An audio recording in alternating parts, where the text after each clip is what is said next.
So we are gonna start day 2.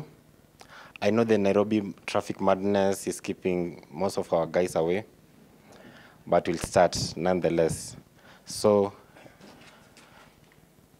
it's a pleasure to introduce the first session of day 2 on geopolitical competition.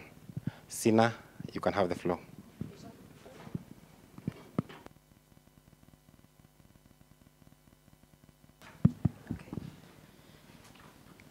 Good morning, everyone.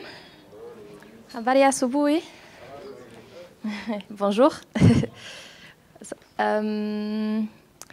I invite my panelist, Rahmatouca so Dieye, to the panel, actually sitting here.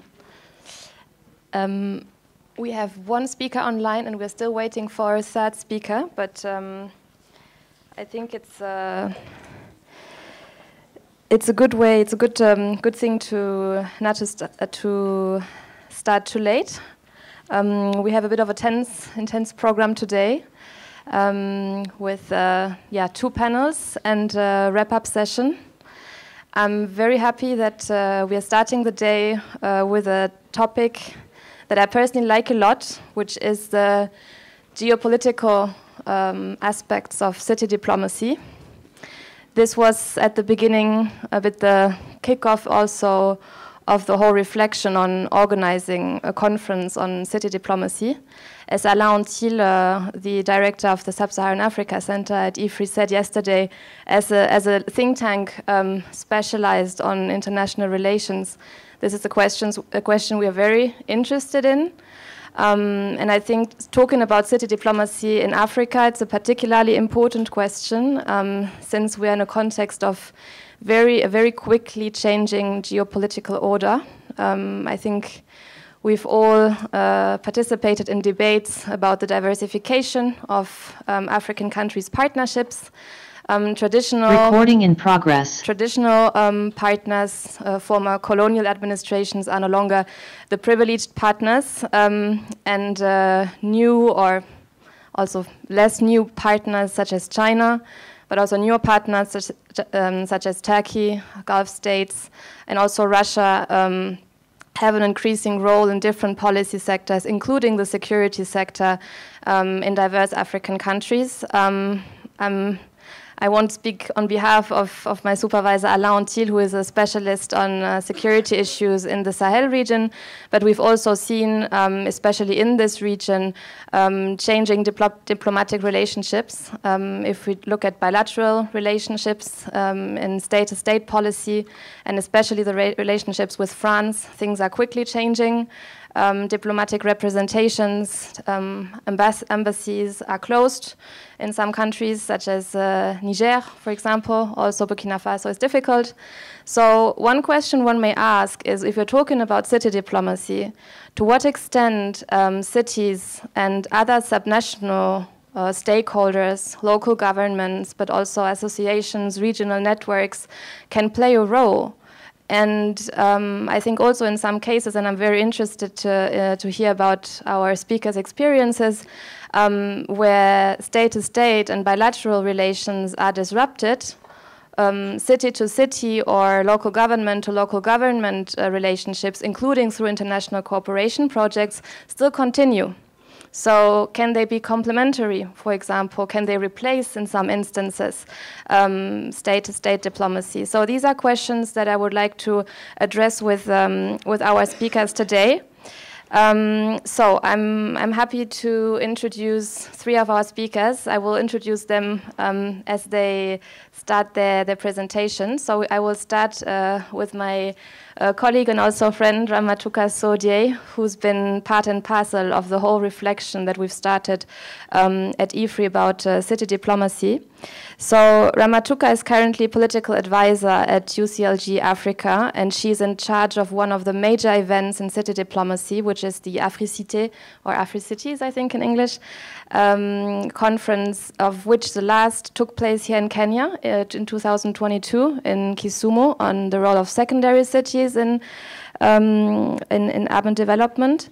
She's also been a technical deputy cabinet director for the mayor of Dakar. So Rahmatouca speaks also with his experience of having worked in different municipal services. She's also been an elected secretary and a member of the bureau of the Dakar Regional Council. So I think this multi-level experience will really help us to shed different lights of the geopolitics of city diplomacy. Rahmatouca, I mean, some questions I'm interested in and that you may address in your talk is actually in your daily work now in one of the major platforms of city diplomacy in Africa, which is UCLG Africa. Do you see these geopolitical changes through diversification, I would say, of city to city and local government to city partnerships? And which are the major partners nowadays? So I will give you the floor for a good 15 minutes, and then we will proceed. Thank you so much for being with us. Thank you, Sina. Good morning, everybody. First of all, Sina, I would say that the international geopolitical order made by the emergence of new players such as China, Russia, Turkey, and Gulf states is certainly having an impact on decentralized cooperation and city diplomacy in Africa. In order to better understand this new local diplomacy led by Chinese and Russian cities, it is necessary to give a brief historical overview before providing some contextual element in order to better address the change brought about by the geopolitical situation on the context of city diplomacy. What does it mean? China and Africa have maintained strong relations since the wave of African independence. So people say that it is new relation, but it is not really new because we have this relation after the Second War and the Conference of Bandung. So it is old relation. These relations have grown since the end of 1980. Why 1980? We have, in the same moment, a bold summit with President Mitterrand, who changed the view of how we can cooperate, France cooperate with African countries. We have disappearance of Berlin Wall, so we have also this fact in the same time. And the result is cooperation framework have been put in place between China and the state with summit of head of state. For many African governments, in the same time, you have economic crisis in most of West Africa country or most of Africa, and we have this politics from World Bank, all this type of financial crisis in many countries. So China represents an alternative to African traditional donors and trading partners. China also sees many opportunities in developing its relation with Africa in terms of raw materials and its strategy of influence on the international stage. China is Africa's leading trading partner. So I think these 10 years, China lead trading partner. In the same time, it is the main holder of African external debt, because we know we have this debt, multilateral debt, and now in Africa, China is the main holder. The cooperation framework defined by the African Union include the cooperation mechanism of strengthening the exchange between local authorities, supporting the establishment of more twinning arrangements between Chinese and African provinces in cities. The cooperation is first state and state cooperation via African Union, but in the political cooperation, we have a chapter defining cooperation between Chinese cities and African cities. So it is, we have this chapter and this like legitimacy of this, this cooperation. For geopolitical reason, in the second time, and in the post-war context, we have also the Cold War.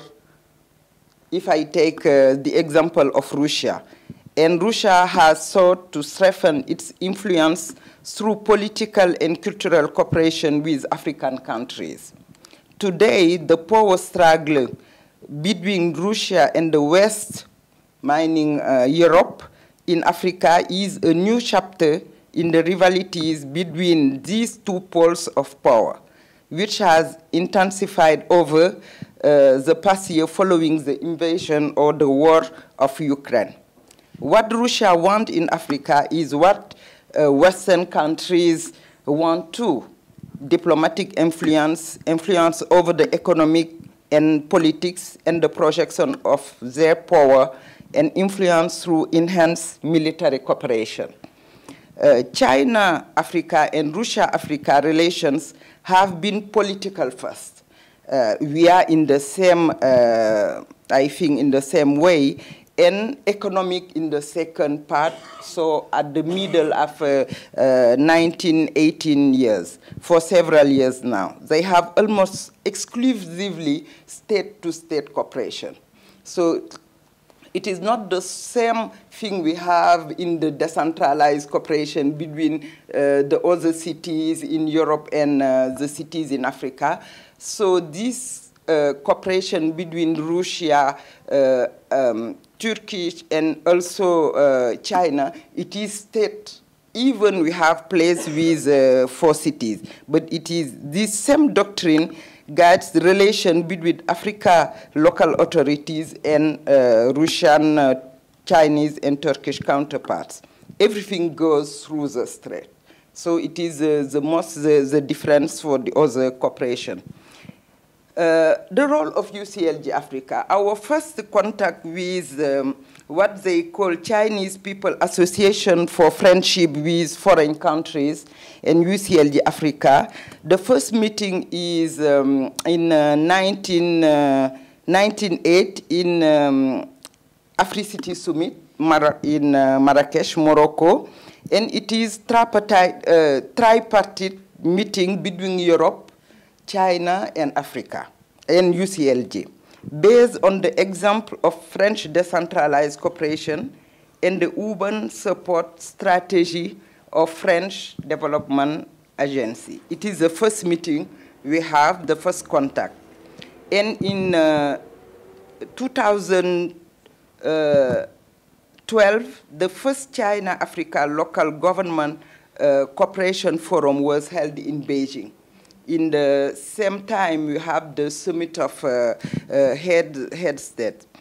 At the same time, we have the summit for the head state. We have this forum for local authorities, and we have trade fair and business conference. So it is all topics in the same time with many stakeholders. Sino-African decentralized cooperation is therefore a recent phenomenon.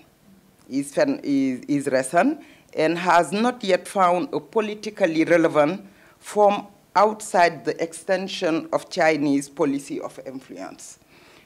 Today, we have 150 twinning arrangements between cities, China cities and African cities.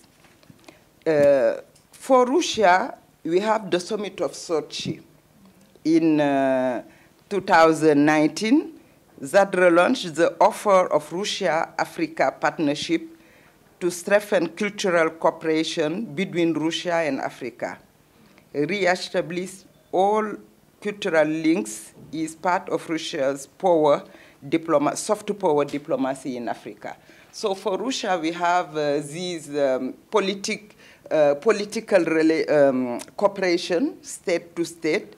And for the cities, most of cooperation, or most of thematic, it is through the cultural diplomacy.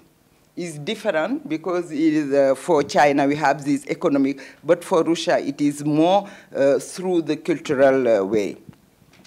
UCLG is consulted by all networks to facilitate partnership with African cities. We analyze trends and issues to advise our member.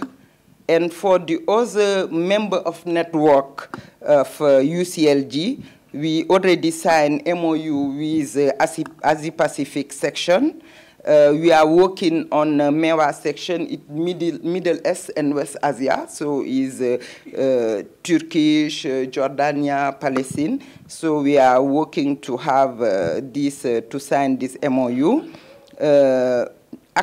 Actually or currently, in Russia we have what I say, a network of local authorities from the BRICS. They are sitting in the same time, they invite us. So also BRICS have what they call friendship cities and local government cooperation mechanism. They start working on it in Johannesburg, and now they are, I think, in Russia now, they already set up, and so we have also the new network for BRICS and for the local level. What I can say also for UCLG Africa, we are affected by this geopolitical development because the new dynamics in international relations can result in both opportunities and challenges for UCLG. For example, the increasing power of China in Africa may offer new opportunities for cooperation and funding for local authorities, but it may also raise questions in terms of the transparency and sustainability of projects. In this context, the work of UCLG Africa may be influenced by the need to adapt to these new players and to promote balanced and mutual beneficial cooperation for African local authorities. So the new players for us, I think, and even for our countries, it is opportunity, but we need also really to have this African perspective so we can support our members to really have advantage in this cooperation. Thank you so much, Rahmatouca. This was fantastic. Yeah, I mean, I take several results or main aspects from your presentation. The difference of approaches of China and Russia that you used as an example, whereby also the economic interests of China come through through city diplomacy, and a more cultural avenue used by Russia. That's very interesting. Before I go further with my questions, because I have some of them, I would like to give the floor now virtually to Brendan Novel, who is joining us from Paris.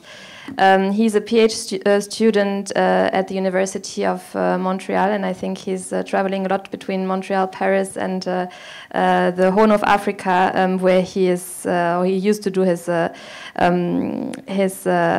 field work.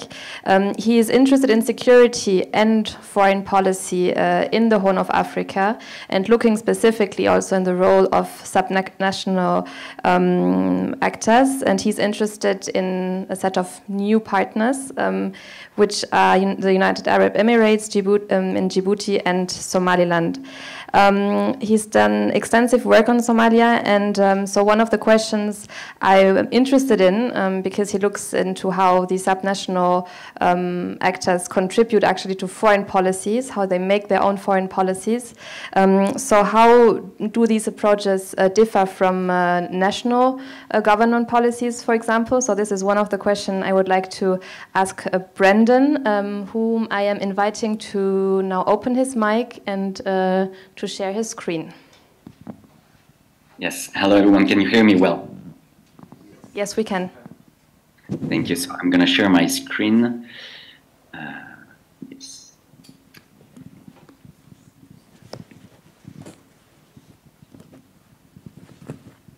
So can you see my slides? Not yet. Okay, it says that my screen is being shared. We are checking with the technical team.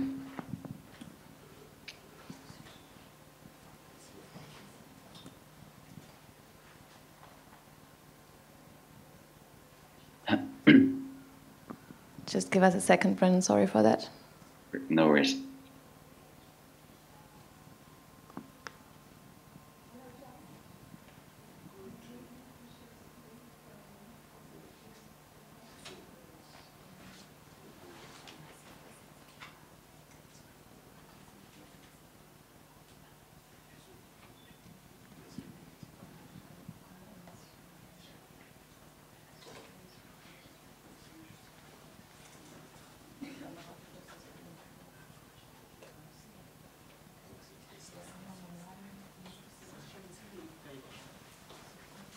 So your slides are being shared. We just need to shift them to the big screen so that the whole audience here can see it. Just a second. Sure.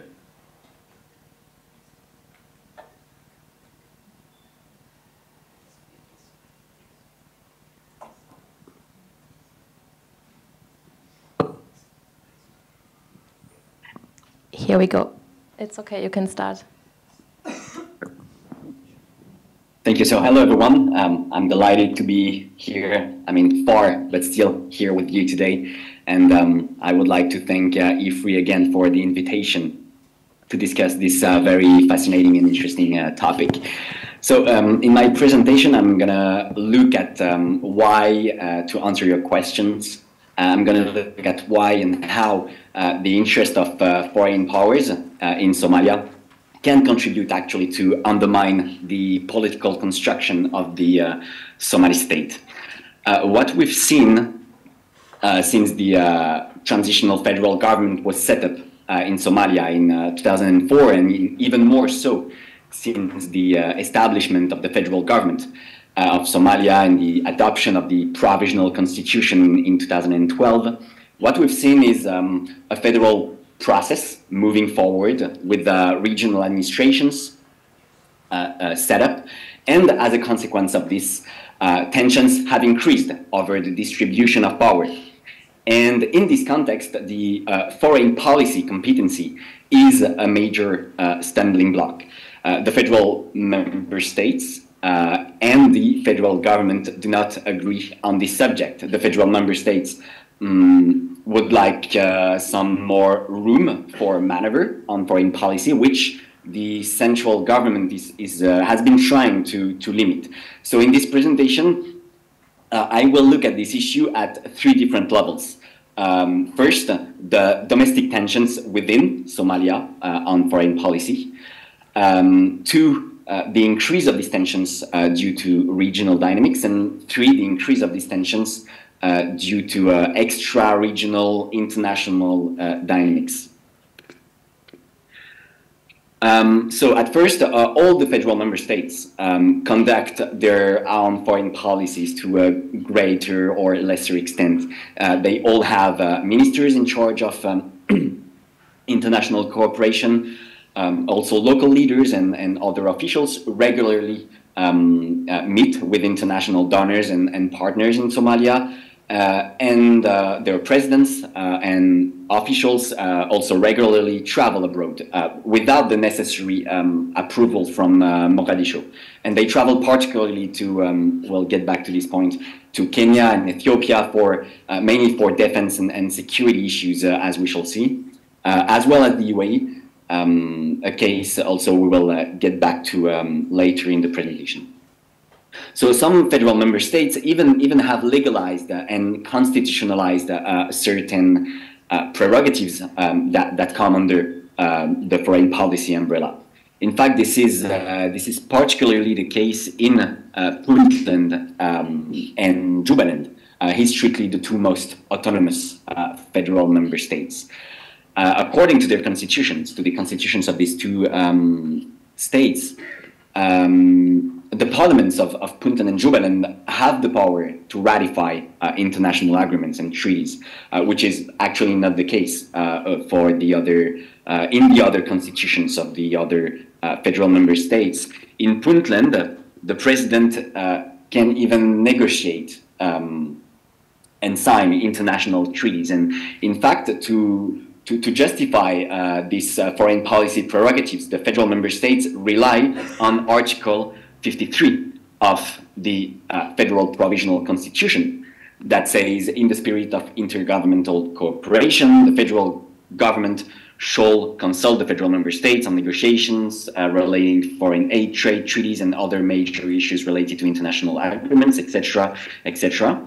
On the other side, the federal government relies on Article 54 of the Constitution, which makes the foreign policy its preserve. So this article says the allocation of powers and resources shall be negotiated and agreed upon by the federal government and federal member states, except in matters concerning foreign affairs, etc., which shall be within the powers and responsibilities of the federal government. Therefore, foreign policy is a tool used by all state actors in Somalia at all levels to serve, in fact, conflicting interests and objectives. On the one hand, we have a central government that tends to centralize power, regional players trying to strengthen themselves and their autonomy as well, and we'll get back to this, as well as the specific case of Somaliland that seeks international recognition. So this is on one side, and on the other side, we have international external players interested in Somalia, in its resources, in its assets, in its geopolitical and geoeconomic opportunities, and this is what we're going to see in this presentation, and we're going to specifically look at Kenya, Ethiopia, and the UAE, three special cases, because these three countries have ties with both the central government and the federal member states and Somaliland. So what we're going to illustrate in the rest of this presentation is that foreign players, international players, can actually offer political and economic capital to all these Somali state players, which can contribute to increase pre-existing, so they do not create these tensions, but they increase these pre-existing tensions over the foreign policy competency and more generally over power sharing. So at the regional level, neighbors, namely Kenya and Ethiopia, have at times contributed to deepen these divisions between the federal member states, the federal government, and Somaliland, switching their political support depending on their interests and strategies. To start with Kenya, for a long time, Kenya has been particularly close to the neighboring sub-region of Jubaland. The leader of Jubaland, Ahmed Mohamed Islam Madobe, who's been in office for more than 10 years, since 2012, is very close to Kenya, from which he gets financial and military support. The KDF is still present in Jubaland. So there is Jubaland, but also other federal member states whom Kenya has also forged links with. An example, amongst many others, in 2022, the president of the Southwest State, Abdiaziz Laftagaren, traveled to Nairobi to conclude a cooperation agreement without Villa's Somalia direct consent. And actually on that same note, and on that same year in 2022, so Laftagaren had cut another security deal with the president of the Somali region of Ethiopia. It should also be noted that throughout Farmajo's, President of Somalia, Farmajo's term in office, relations between Kenya and Somalia were very poor, which the other way around strongly encouraged Nairobi to move closer to Hargeisa, to Somaliland. But since 2022, with Hassan Sheikh, Nairobi's relations with Mogadishu have improved significantly, and the other way around again, those with the links with Hargeisa have. Then there is Ethiopia. For a long time, and throughout the rule of the EPRDF, Ethiopia's strategy was to support local players and to strengthen the federal member states in order to avoid a strong federal structure that could prove threatening. But in 2018, when Abiy Ahmed came to power, he reversed this strategy, supporting Farmajo and his centralizing ambitions. And consequently, the other way around, Addis relations with the regional administrations slightly deteriorated, and those with Somaliland, despite all, were quite unstable. And things were reversed again in 2022 under Hassan Sheikh, and ties with Ethiopia and Somalia seriously deteriorated. And since then, the political elite in Mogadishu has tried to propagate an anti-Ethiopian discourse, albeit with limited effect so far. Ethiopia has reestablished and maintains somehow good relations with the regional administrations, in particular, as mentioned, with Jubaland, Puntland, the Southwest State, and Somaliland, all of which have security agreements with Ethiopia. And in fact, what needs to be said, and most importantly, all the federal member states, apart from Puntland and obviously Somaliland, they all need Ethiopian forces on the ground to fight Al-Shabaab, and therefore they must have good relations with Addis. And tellingly, some of these federal member states have showed skepticism towards the federal government's very recent comments and desire regarding the departure of all Ethiopian troops from Somalia by December of this very year. Finally, we move to the third level, the last one that we're going to talk about, the extra-regional, international level, specifically with the case of the UAE. So first, let's quickly look at Somaliland. Somaliland acts as a traditional state, particularly in terms of foreign policy. It has a functional government capable of forging links with other countries. Although Somaliland is not recognized by any other state since 1991, since the declaration of independence. Somaliland has maintained bilateral and multilateral political, economic, commercial, cultural relations with the outside world, Taiwan being one of the latest examples. Somaliland's relations with the UAE in particular have developed considerably since 2016 with the signing of a contract for the renovation and management of the port of Berbera by DP World. The UAE was actually also initially, the UAE, I mean, it was planned for the UAE to set up a military base also in Berbera against the backdrop of the war in Yemen the UAE was involved in, but this eventually did not happen for many reasons. Then at the federal member state level in Somalia, Puntland and Jubaland are very close to the UAE as well. Presidents Said Abdullahi Deni and Madobe have extensive networks in the UAE.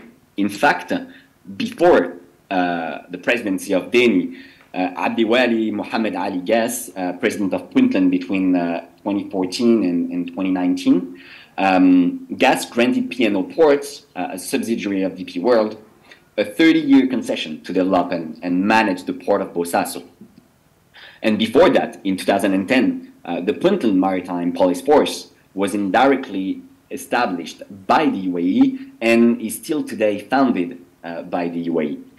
In fact, during his first term in office at Villa Somalia, Hassan Sheikh accommodated the UAE's ties with Somaliland and the regional administrations. I mean, tellingly, he did not really protest when Hargeisa signed the agreement with DP World while he was still in power in 2016. But today, Hassan Sheikh is somehow following in Farmajo's footsteps as he tries to re-centralize power and as he decries any perceived breach of Somalia's sovereignty. And despite an initial rebalancing of foreign relations at the beginning of his new term in 2022, despite this rebalancing that brought Hassan Sheikh closer to the UAE between the beginning of his term in May 2022 and, let's say, mid-2023, Somalia has steadily distanced itself from the UAE since 2017, including because of the UAE's ties with Somaliland and some other regional administrations. In fact, a distancing in favor of Qatar and Turkey in particular. And what needs to be said more generally, I mean, to turn the domestic balance of power in favor of the federal government. Hassan Sheikh and Farmajo before him have tried to multiply and diversify Mogadishu's partnerships with international players, international players that can provide political and economic support. So not only Qatar and Turkey, as mentioned, but also Egypt, China, etc. And for example, and just to take the most recent example, following on from the Ethiopia-Somaliland Memorandum of Understanding that was signed on January 1st of this year, Somalia, the very next month, in February, signed a defense, a quite important defense agreement with Turkey. Finally, a telling example of how foreign policy can deepen the tensions between Mogadishu and the federal member states. A telling example is the Gulf crisis.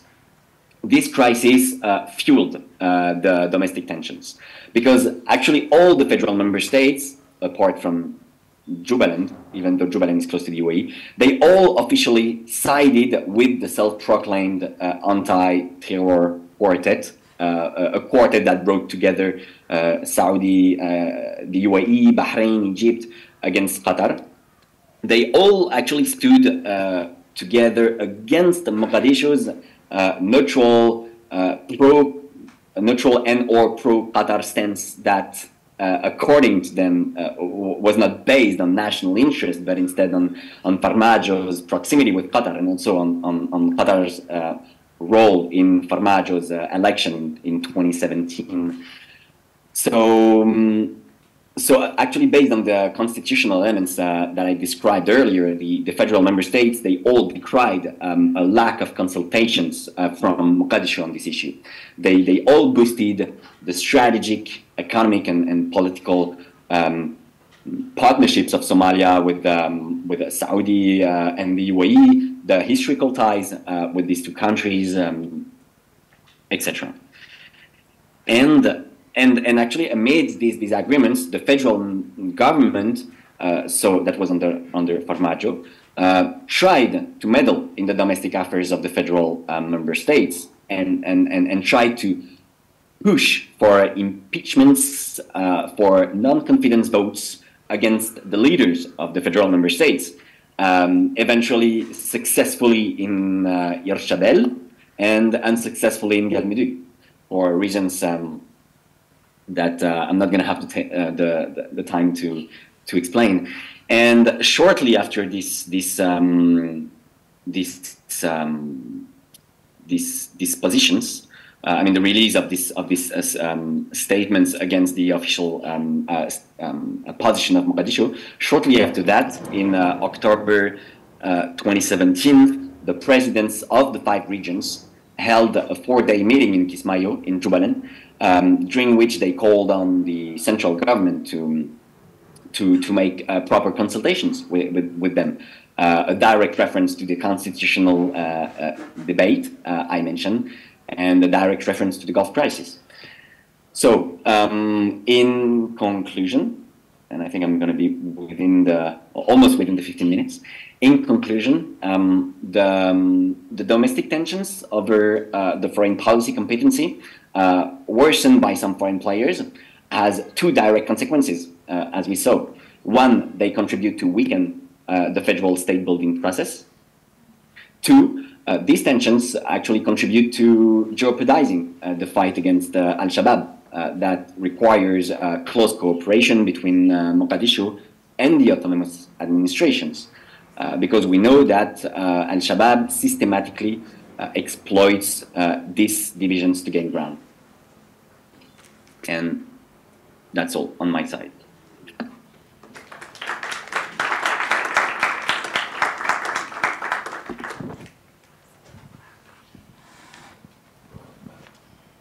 Brandon, thank you very, very much for this fantastic presentation. Also, thank you very much for the slides. I mean, we don't say it often enough. They were really very helpful to understand the content of the presentation. Just a quick information. So for our online participants, you will be able to ask your questions either in the chat, or if they are really quick ones, you can open your mic at the end of the presentations. Just one quick remark about Brendan's presentation. What I find interesting also in relation to what we've seen earlier yesterday in our two panels and also today is that there's a variety of, let's say, in this case maybe not city diplomacy, but subnational stakeholders diplomacy, depending also very much on the administrative setup of a state. Like in federal states, obviously there's other options and opportunities to collaborate. Really thanks again, Brandon, for your presentation. I am a bit relieved that our third speaker just made it on time. This is perfect timing for his presentation. Nairobi traffic jams can be a bit hectic. So I was in studio discussing the riots and the demonstrations. Okay. So thanks for still making it here. So you've missed the two first presentations, but I'm sure that yours will still fit into the global debate. So welcome, Professor Alfred Omenia. He's an environmental architect trained in architectural design and working also on sustainable urbanism and development. He's a principal researcher at EcoBuild Africa, which we will maybe also explain in a minute. He's done diverse consultancies for international organizations, and he's also recently worked on the African Union common position on climate change. So maybe this is also where you can relate the topic of city diplomacy to. Professor Omenia, I know you've also had a keen interest in investment in cities, also coming from China, especially in Kenya. So, and in our previous discussions, we also talked about how these economic relationships can reflect actually in city to city and city to local government relationships. I'll give you the floor for about 10 to 15 minutes. Thank you. Thank you very much, Sina, and thanks for both our in-person and online. And I'm sorry for coming a bit late. I was on KTN from 6 o'clock. It was meant to have ended at 8. Discussion of Kenya's finance bill and the riots relating to that. Because of the nature of that conversation, we continued until 9. So that is partly why I was trying to catch up here. But I'm very, very happy to be here and to discuss this topic that is very close to my heart. As Sina said, I run a firm called EcoBuild Africa, and normally a lot of people wonder what we actually do inside there, because a lot of the times, people want us to see want to see buildings, and most of the times we don't do buildings. So we do quite a lot of things relating to actually urban areas, cities, a whole lot of research, sustainability. We do quite a bit of building codes. In fact, I sit in the International Building Quality Center globally that looks at codes, and we work. We work in different parts. We finished doing that for Malawi and for Afghanistan, believe it or not, and we've worked in a whole lot of different areas. Of course, I'm generally always interested in how cities work in a comprehensive way, and that's the bigger challenge that we have, because I mean, if you're going to look at sustainability of cities, we have to look at them comprehensively in terms of how they're governed, in terms of spatial, physical aspects that we look at from an environmental perspective, in terms of the social aspects, the social infrastructure, and also in terms of the economics of the cities. Without look at this comprehensively, then we end up in a situation where the cities are not operating optimally. I'm always also very excited with the new avenues for debate, and hence this particular bit of city-level diplomacy. The question that we ask ourselves is that cities, being subnational entities in a global political economy, what can cities do, especially when you look at instruments that are dealt with at state level? What can cities do to develop their own economy, to get into all sorts of different arrangements, even in terms of ideology of how cities run? And I remember when we had a chat with Emmanuel and Sina, one of the things that I was telling them, and I've written a paper on this, is a contradiction that initially all states were actually city-states. There was nothing like a rural state or a rural country.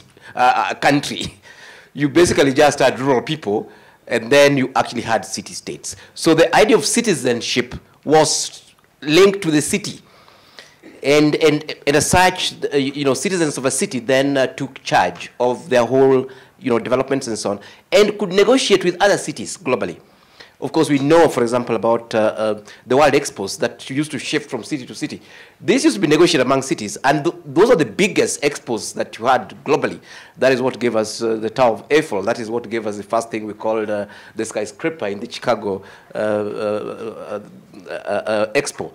And they would shift. And these negotiations would be, would actually do them with cities and so on. I'm happy to see our former mayor here, because of the same thing, that, there are these spaces that have then been created, where negotiations can actually happen, of these subnational levels, look at global instruments. In fact, the entire UN Habitat, the whole thing was actually about cities, was about settlements, was about subnational conversations and so on. So there's an old conversation that we sort of start imagining that is new, but it's not. Of course, my problem with focusing debates only between countries and national level entities is that they're normally too broad. They're normally too broad to deal with city-specific issues, and this is a fact. I mean, I work on climate change quite a bit. As mentioned, I set up the climate change unit in Addis. But what used to overwhelm me there as a city person was that all conversations were about forests, and about REDD and REDD+, and it was about cows and what, the amount of emissions that will come from cow dung. and the Arabs talking about, clean oil and stuff like that. And there was hardly any conversation around the city. And that's where we all live. And that's where we have the impacts and so on. So, even at that level, it would take somebody who works at city level to say, these are the specific issues that then we need to deal with, and then start canvassing around cities. Of course, now we're pretty interested. I'll pick one strand. I'll pick, for example, the economic development of cities, and our corporations, for example, work, within cities and so on.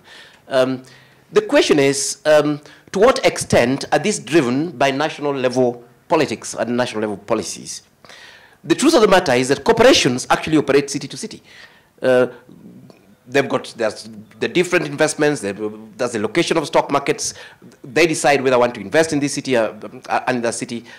They make decisions where they want to put the headquarters and so on. And some of these are best negotiated with city, with city level structures. Then we escalate that to the national level. But of course, there are very many instances where this is emasculated by national level entities, where you must go through a minister, to have these investors. You have to negotiate policies at that level, and so on and so forth. But then, what you're not asking yourself is that okay, fine. To what extent can a city drive its own agenda? Can drive its own economy? Can bring attract their own investors, and then what is the level, what is the implication of national level politics as exactly were? Of course, when I look at these investments, you also have the sort of the negative aspects of it. And to me, again, this is a city level issue that we are coming in, we're looking at cities purely as spaces for economic growth and development. And we are ignoring other aspects of the city. Incidentally, I'm the convener also of the Just Cities in Kenya, working with Frederick Ebert on this one. So one of the things that we're talking about is that how can cities be more livable even as people are investing on it? So you have all these other social aspects of the city, that the citizens within the city, they want to celebrate their religion, they want to celebrate their culture, they want to enjoy foods, they want social amenities, they want their children to go to the right schools, they want greening of neighborhoods, they want safety and security and so on. And then, on the other hand, you actually also have these other broader conversations around economics. And to what extent can cities, push these ideological aspects that emanate from the city, where you're saying, look here, we're this type of a city. Majority of the people who live here are from this particular culture, or from this particular religion. This is a city that's predominantly youth and so on. And the question comes in, how do this then actually get negotiated, and where do they get negotiated within that particular global space? And to what extent can cities, start, engaging with each other to be able to overcome the limitations of national level discussions and engagements. I worked on a program here in Kenya called Symbiocity, and I'll just highlight, from a very practical point of view, how sometimes a bit of these complications happen. And this was a collaboration, basically, establishing a collaboration between Kenyan counties, not specifically cities, but subnational. So Kenyan counties and the Swedish, local authorities and regions. And the idea really was that the Swedish local authority and regions have been there for very many years, in fact, over 100 years and so on. And we felt that they had already developed, systems and quite a bit of capital and knowledge and so on, that the new Kenyan counties would then be able to glean and learn from. Of course, part of the issue here was, how do you start these direct negotiations between cities in two different political economies without involving the national? And we're actually convinced that it was possible and it was doable. And what we did was to actually, create a direct relationship between the counties to the Council of Governors here and Sweden. And then, of course, we started asking ourselves, what can they actually learn? Of course, some things were really, really mind-blowing for us. For example, the local tax, the individual tax basis in Sweden is actually local. It's based in towns and so on. Government only collects, a few specific taxes. Here, we pay our taxes and we have no clue where it goes. And the local basically taxes nothing. And those are the ones who provide services. So we felt, we could actually learn from a whole lot of, insights around, from city to city, from planning, the particular issues, waste management, how actual services are actually organized, from governance, investments and so on. I'm not talking policy now here. I'm talking the practicalities of this and then the national government. So after we agreed on how this was going to work, there was money involved. And whenever there's money involved, especially in Kenya, that is a national government issue.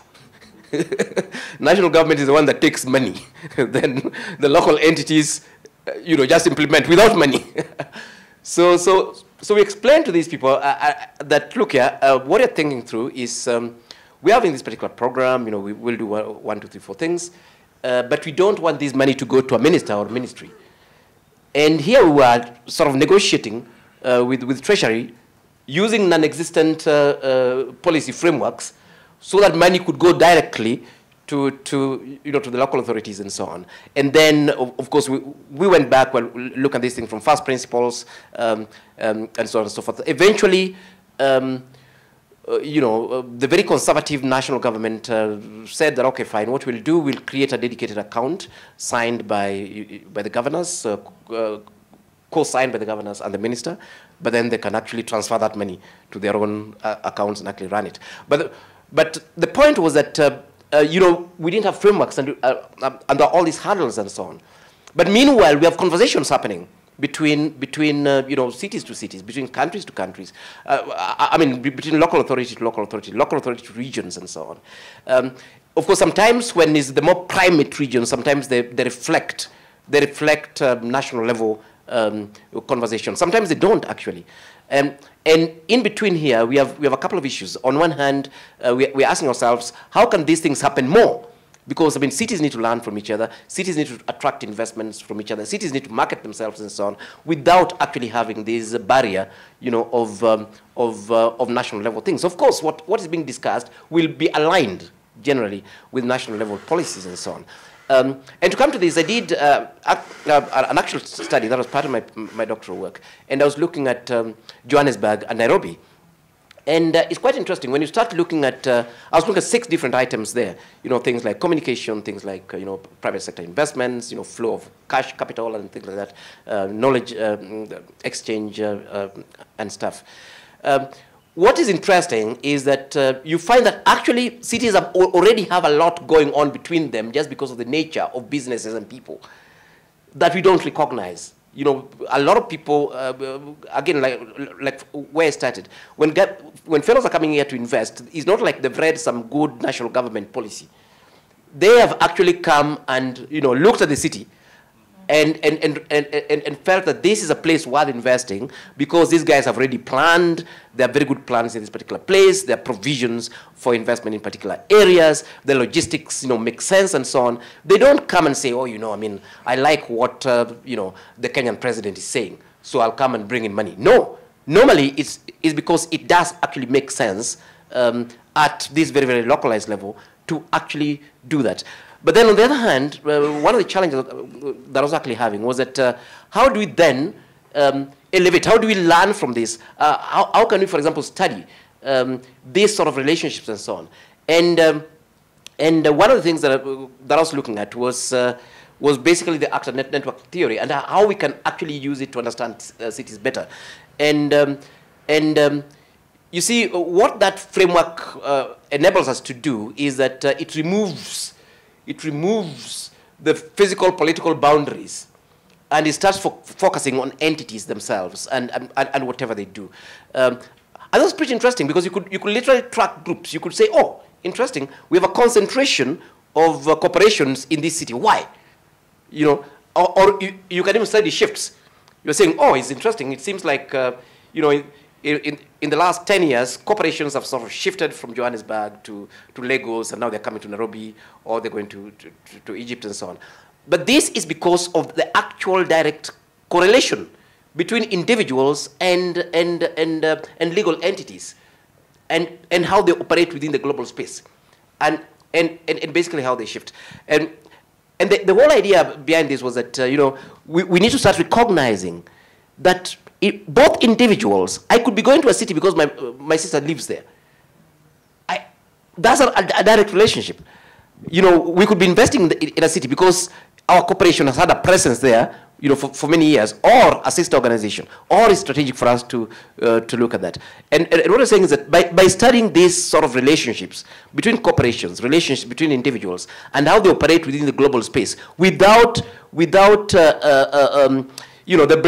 blinder of national boundaries, that then we'll be able to understand, very well how these entities operate, and then secondly, how their relationship can actually be optimized.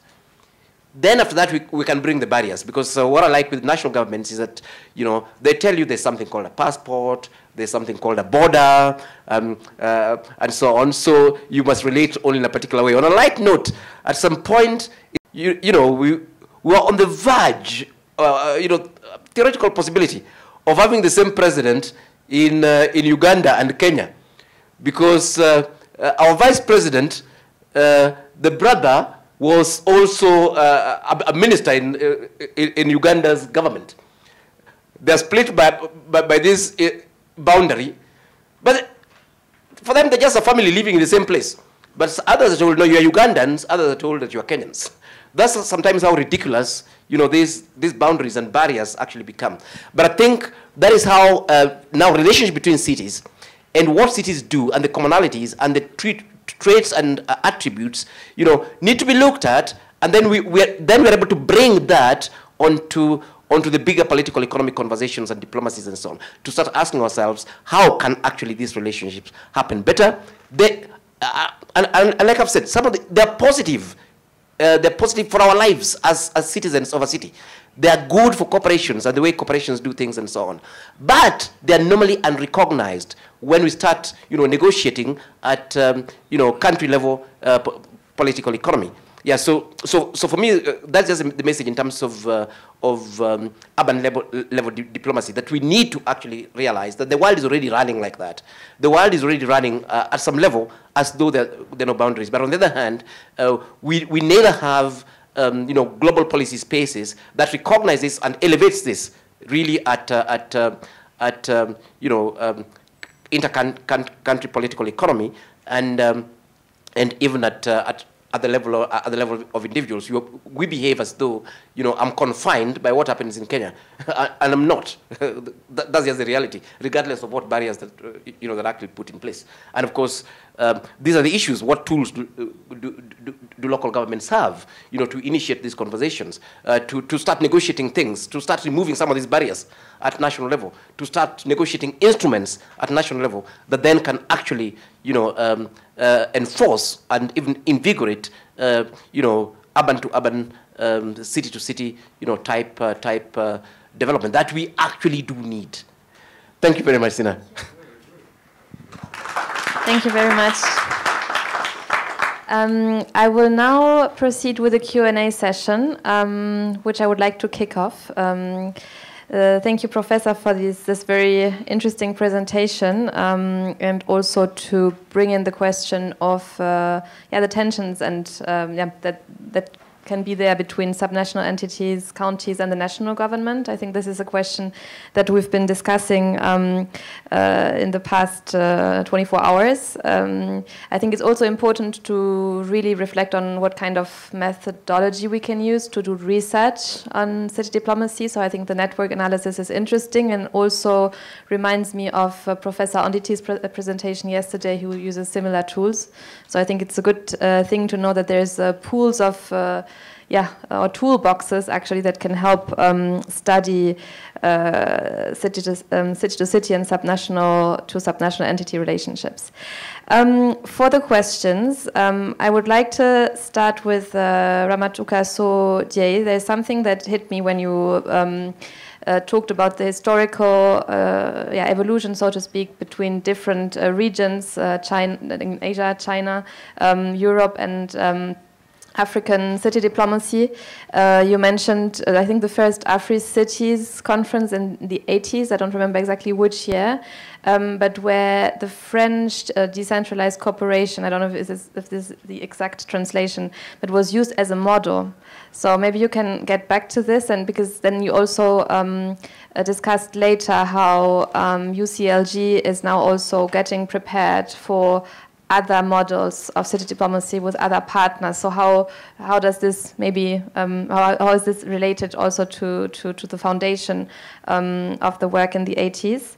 A question for Brendan. I was just thinking when he described the foreign affairs policy of federal states, how this could be linked with this topic of city diplomacy. Are these new forms of subnational stakeholder diplomacy, or is this actually more referring to classical types of state diplomacy? This is just a question I had in my head while listening to him. And then maybe for Professor Omenia, you didn't talk about the China-Kenya economic relationship that we discussed in our first conversation. I was just keen to know if you also have examples of city-to-city collaborations like the ones you described with Sweden for other countries. Yeah, this would be my questions for the first round, and then I will give the floor to our online and in-person audience. Thank you very much.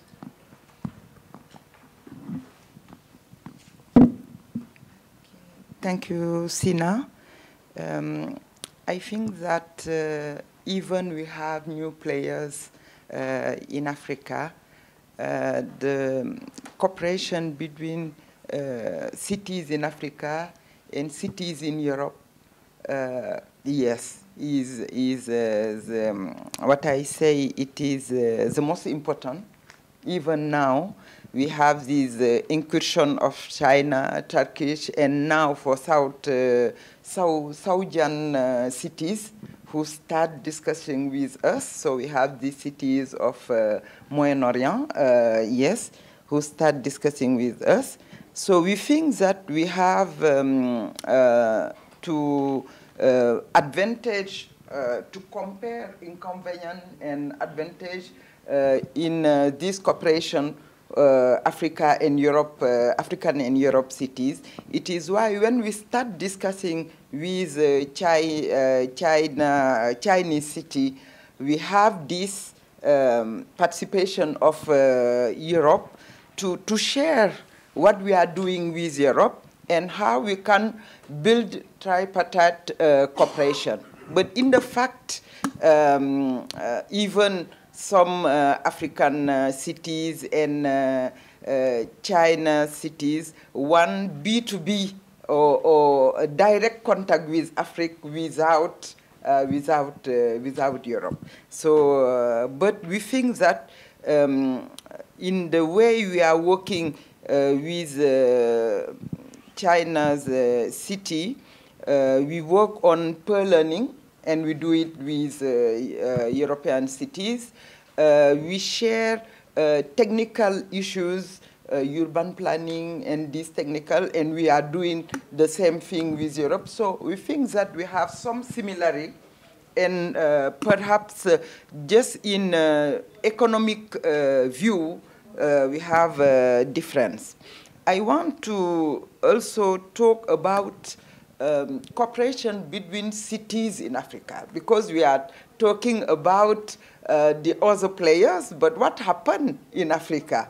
And to continue this reflection of global cities in Africa, we create a new network for regional African region called the FORAF. And in this network, specific network, we have big cities. We have Johannesburg, Cairo, Nairobi, the counties. So we have this subnational level.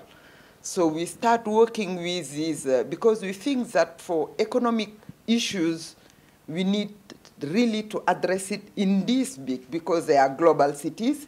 They are in cooperation and in the same time in competition, as you say, for attractive, who is more attractive. And if we take the example of Johannesburg, they have the strategy for cooperation within Africa, and they prefer to cooperate with African cities that have a strategic position within regional and continental economy.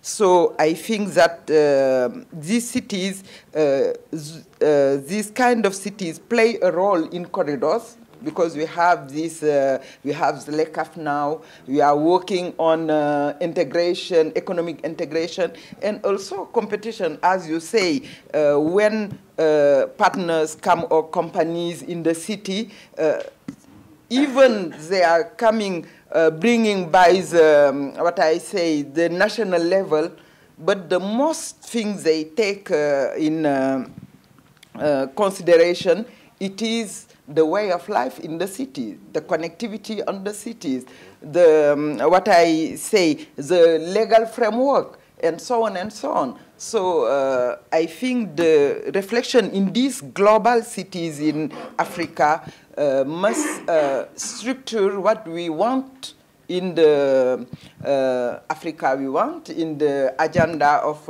African Union. So it is, I think we can continue or to think this way of cooperation with it. The first thing I want to say, at least, I want to make focus in West Africa. What happened in West Africa with cooperation with France? And to have perhaps two comments in this. I think really we need to change the perspective of France in Africa. Why I say it? Because you know that we have, I think that probably France don't, perhaps they are doing it, but you know, we have the new citizen in Africa, in West Africa. We have youth. They don't have this, what I say, affectiveness with France, because you know this issue of visa. So people are traveling in other countries for studies, and I think it is what I think it is one. A problem or problematic state don't, what I say, they don't take it seriously because they are in paternalist cooperation, because it is all cooperation. But West Africa changed. We have the new players. We have youth now who have problem to join or to go to Paris for studies, so they are going in London, in other part of the, and all these things change the mindset in West Africa. And also we have this influence of Russia, of course. We have this influence of China, of course. So I think really we need to, what I say, renverser la table. I don't know how to say it in English. But I think we need really to change the perspective of this kind of cooperation, what we can do in the local level.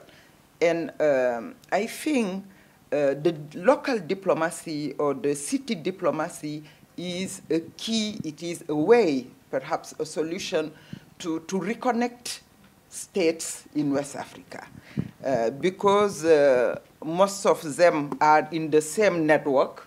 We have IMF, we have the other network, so we are working together. And I think to use this local cooperation or this local diplomacy as people-to-people cooperation. So to go, I think this can help to change the view we have at the national level, and I think that the way France use, or probably European, but most France, when we have this issue and this, what I say, this close cooperation between the countries, they decide that authorities, local authorities cannot have, or even civil society, public funds from Europe. So we don't have this exchange with journalists, with cultural sector. So everything is closed in the same time. So how can we re-engage the discussion with the state, if even in the local level or within population, we have this ban. So I think really we need to have this local cooperation so people can be, I don't say is wideness in the national level and to start again discussion. But we need really to change the view or the perspective in West Africa. Thank you, Rahmatouca. I also remember that in one of our conversations preceding this conference, you mentioned that city and local government diplomacy is a more human form of diplomacy. It brings people together. Brendan and Professor Omwenya, I would suggest keep my questions in mind. Time is running. So I would like to open the Q&A also to the online and the in-person audience. And if you want, you can get back to my questions later. We have a mic here.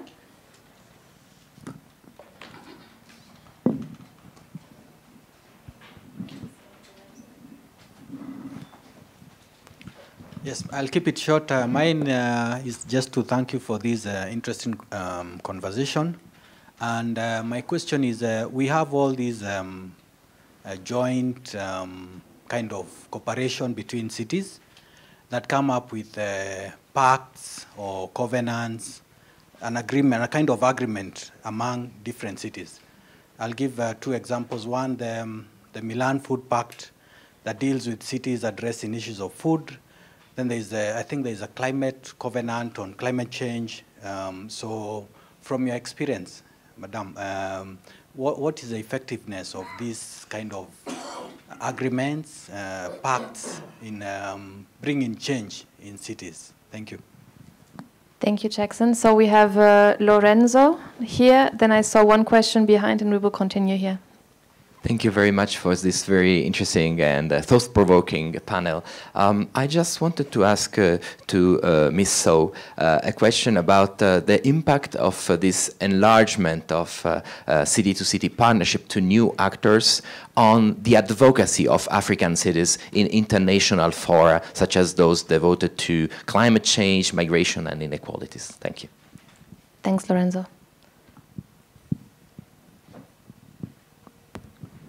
Good morning, everyone. My name is Sadiki from Taita Taveta.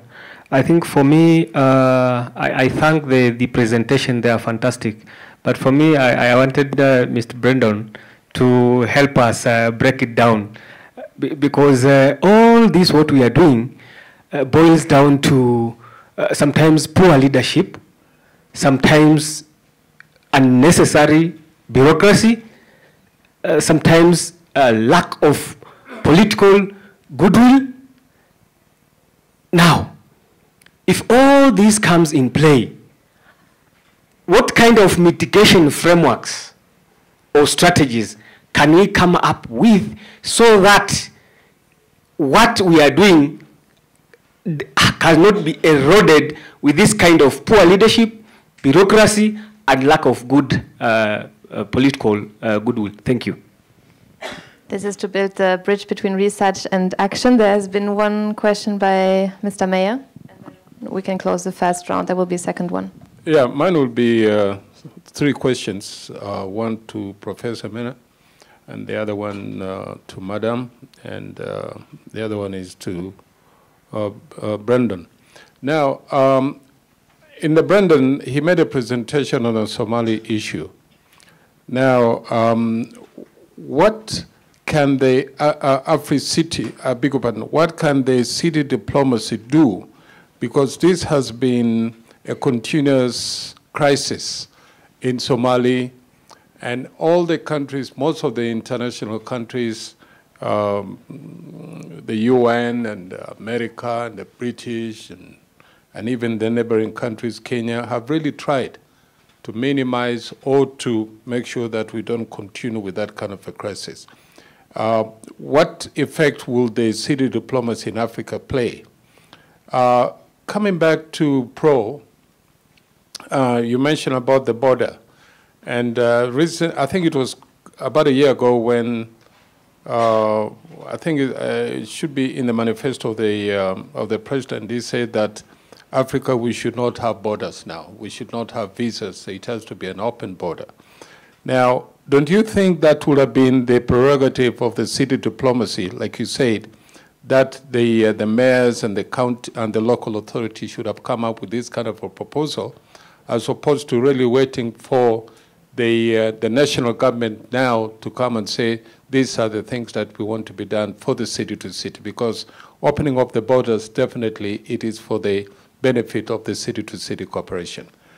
And Madam, the issue of the China, Russia coming in very strongly in Africa, do you think that the other Western world has kind of failed in terms of the city diplomacy in Africa? Because I believe this could be the approach of the Russia and the China, and they're using it very diplomatically, and they're using it to the benefit maybe of the continent and also to them themselves as far as the economic situation is concerned.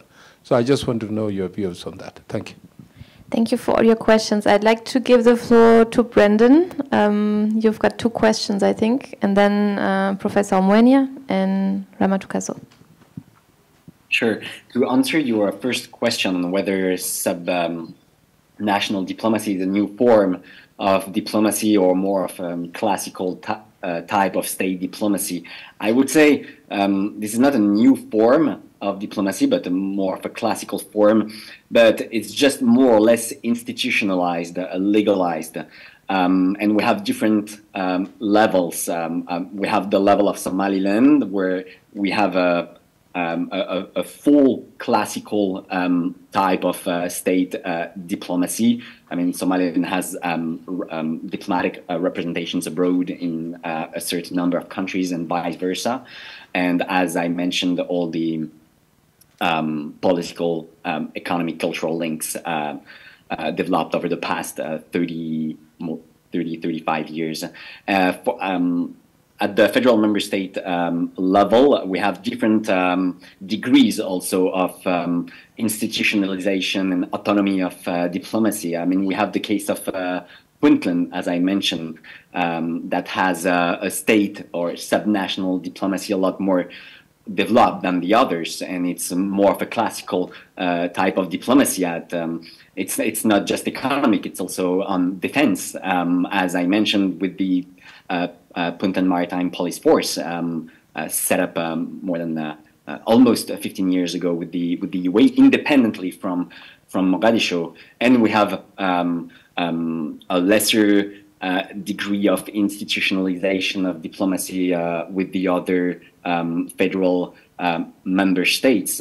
And on what is tackled by these subnational diplomacies, it's also very classical, especially with Ethiopia and Kenya, where defense and security agreements and cooperation is being what's the word, nourished by the federal by the local governments. So defense security issues, but also economic issues, and this is also the case, mainly the case with the UAE from these federal member states, and also in terms of who is taking part in this diplomacy. The actors are quite the same than the actors of fully recognized states with classical diplomacies. It's just that these diplomacies lack, again, institutionalization, and maybe there is some more room for maneuver for the business communities that can help develop political ties, and that can help institutionalize some uninstitutionalized ties. And there is a very specific example with Somaliland and the Somaliland diaspora in Kenya that is very important, and that has been, and Hargeisa has used this diaspora and the business links between between Somalia and Kenya to try to push to develop more political ties. So this business community can be weaponized to try to develop some more diplomatic and political ties and to institutionalize them. On the second question, on the if I understood well, how city diplomacy can improve the situation, can improve things in Somalia. I would say diplomacy is a tool that can be that can have a positive and or a negative role. It's a tool, but it's not the solution. The problems are domestic. Problems are needs to be solved internally. There are issues over power sharing. There are miscellaneous actors. It's clan-based politics. So issues. So these issues needs to be solved internally, and diplomacy can help in this process of resolution of power sharing between the different actors. But it's not going to be, and as the person who asked the question mentioned, many international actors try to have this proactive role to solve the crisis in Somalia over the past 30 years, more than 30 years, and they failed because problems are domestic, internal, and these problems must be solved internally and yes, and then city diplomacy can help, but sometimes also, and as I try to show, that can also worsen the rift and the tensions over the power sharing between the different actors. Thank you, Brennan. I would ask our two other speakers to be a bit brief in your answer so that we can allow for a quick second round of questions before we go into the coffee break. Professor. No, thank you. I think I'll start with Mayor Ketch's question about the borderlessness. And my own thoughts about this really is that cities give us different ways of organizing outside of the national borders that are actually more authentic. And I'll give the example of cities and towns on the Lake Victoria and globally the Baltic Seas, for example. And they do actually have cooperations on the Baltic Sea side with all arrangements and so on, because the people already have several years of engagement, trade, social engagements and so on.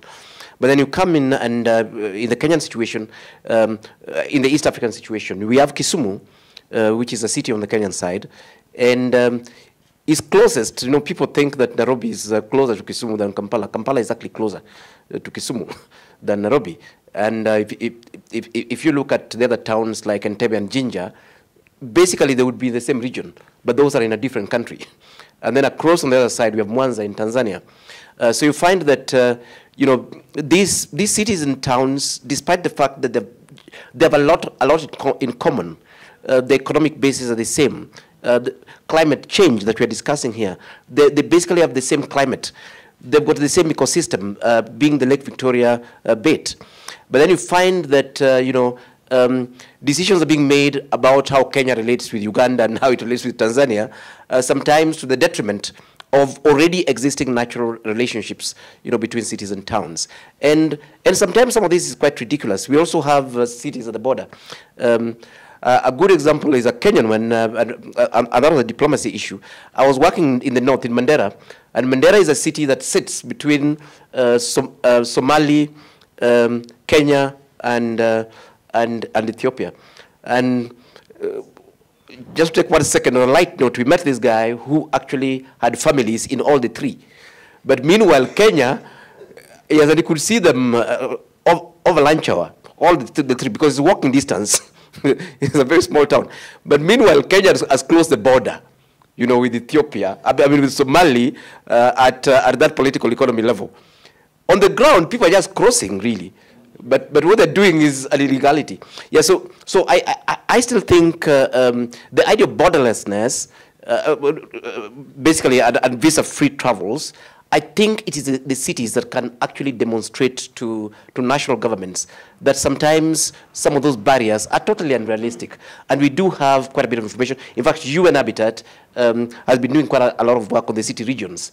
The only thing we need to look at is where those regions cross national boundaries, and then we start showing that actually these are places, these are regions that will function better without the conventional barriers that national states put in these spaces. A quick one on China. I was involved quite a bit with China when I was, in fact, starting with Addis, when I was based in Addis there, and there was the Forum for China-Africa Economic Development. The Chinese present a very unique, I would say, opportunity and challenge. Because a lot of the Chinese investments are sort of negotiated at national level. And they have huge impacts, because a lot of them are infrastructure projects. They've got huge impacts at city level. If I give the example of Nairobi here, Nairobi does have a master plan called the New Plan. That New Plan was developed together with the Japanese. That plan was linked with the regional plan and national plan.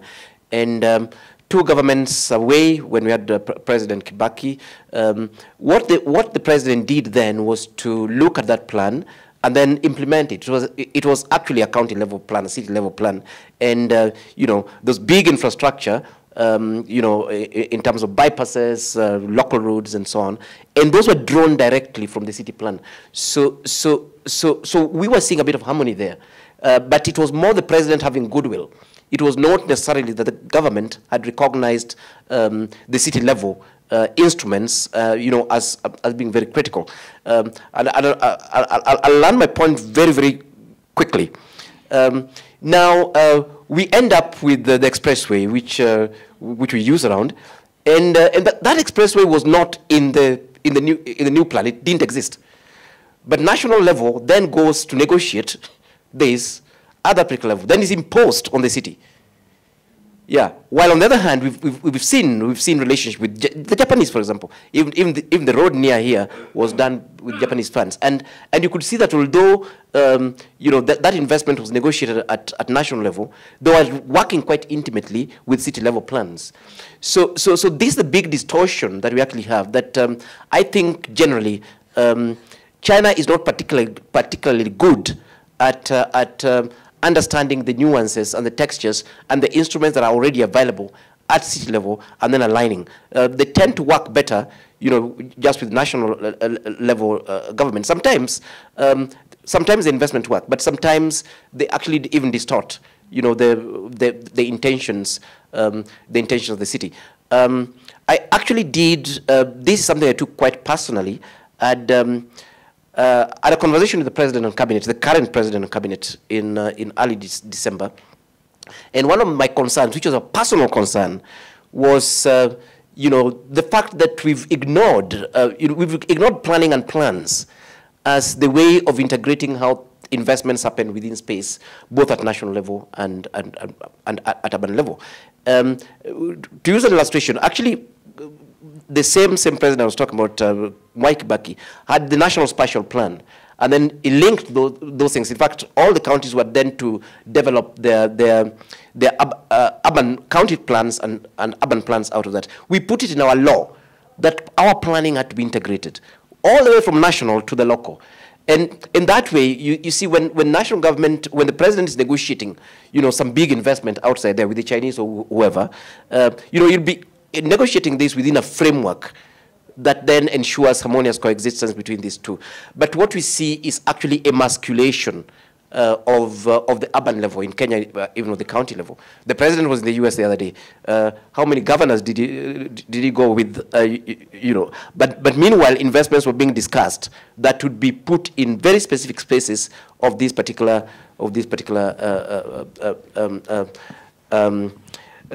governance. And I think there are instruments that are already even entrenched in some of our constitutions and some of our laws that we need to then sort of keep hammering, so that the political class at national level realize that actually the national level is simply a collection of local levels. And if you create that disharmony, then in fact your investment can be totally counterproductive. And where it's happening well, it's just happening well because you know, the countries involved, for them that is the way they work. It is not necessarily that we are saying that this is actually how our development should happen. That if we are looking at development that's going to impact a region or a city, then we need to check what it is that they're doing at that particular level. We need to open up, I'll call it spaces for negotiation, spaces for diplomacy, where city-level actors are then able to shape these particular, global agreements. But to me, that's a big mismatch that we actually have. Yeah. Thanks. Thank you. We have to move on because the next panel is already waiting. The panelists, I mean. Rahmatouca, 2 minutes. Thank you. Thank you. For the first question, you know, Pact of Milan or Covenant of Mayor, it is like specific network, because they focus in one thematic to address it, but it is very important. I talked with Lorenzo yesterday about Pact of Milan.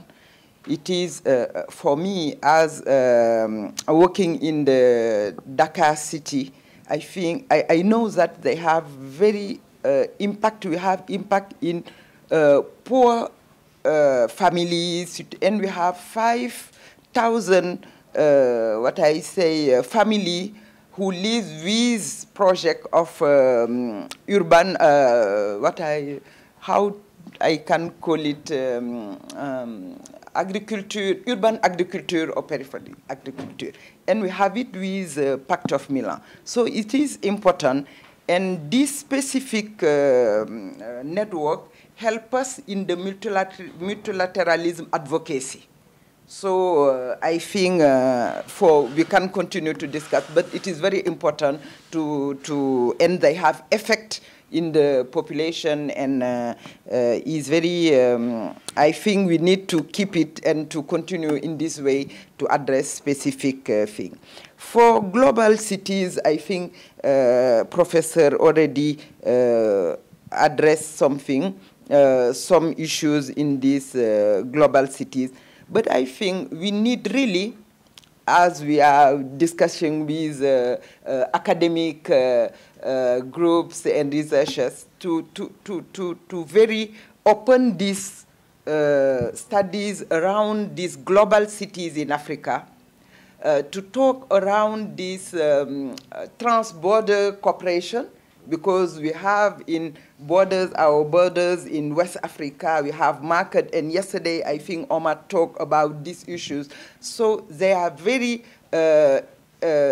placed to discuss economic and transformative action we can do for Africa. So I think we need really to open the reflection in this way. For Somaliland and Somali, we don't work in the Somali as UCLG Africa, but we work also in Libya, and it is a country who has a crisis, but we work with cities. And the specific example I can take in Africa for this diplomacy relation or diplomacy, local diplomacy, remember in Morocco leave Union Africa. Yes, and I don't know, and they come back in 2070. But what we have in the local level, people don't talk, because we have a block of country with Morocco, of the other block with Algeria, you know, and we continue, and I think Mayor can say it, we continue to work in the level local as only a Pan-African association. And we face all pressure we have from the countries to say why you are working, because Morocco is not part of, but now Morocco come back in African Union, and through this diplomacy, local diplomacy. And I think it is, we need perhaps to do narrative on these specific issues, how we build we bring together via this local diplomacy, and it is very critical for Morocco, and we find solution. And now we continue in the same way. So I think it is a concrete example who cities help to solve the issue. And the other point, I don't talk on it, but I think is interesting for the reflection. We have now diaspora, African diaspora in Asia, in China. So we can't put it in the reflection because I think that this business diplomacy or these people we have in China, in many, they also help what I push the diplomacy between connection between Asia and Africa also. But probably we have not the same kind of diaspora in Europe, but I think in these new players, this thing we can also check on it. I don't know if I miss some question. If there's any missing point, there's a coffee break right now, so you can all go and see Rahmatouca. It was an interesting point, this last one on diaspora, because it also brings us back to panel 1 yesterday, the role of diaspora in such diplomacy.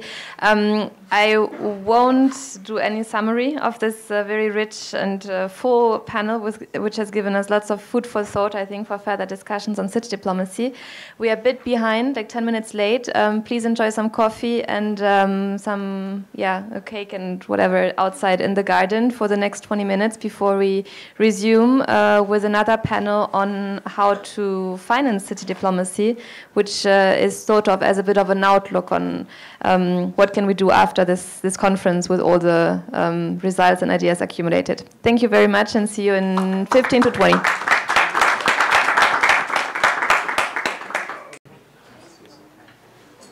Those very good insights from Professor Omenya.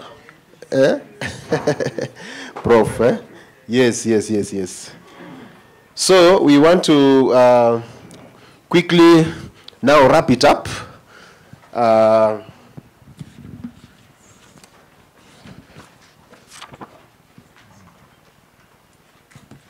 must say it was a very good 2 days. We started by demystifying the whole diplomacy. Then we looked at mapping of actors to know who is in this space, and also looking at types of partnership. There are very good insights that were coming, things to do with theme diplomacy, multi-level, issues to do with localization. But also we realized there are some capacity gaps, either at city level or at city leaders level, which I think is very important, so that, and I say, if I quote Umar Sila yesterday, saying that sometimes our local leaders, they will quickly want to have resources, but once they get those resources, then again utilizing them becomes a problem. So it's a two-edged kind of. You want, but then again you don't utilize, and then when issues of accountability emerge, then you can't even account for them. So it becomes a whole problem. And I think that's why even most of the partners or agencies that are giving financing are also shifting.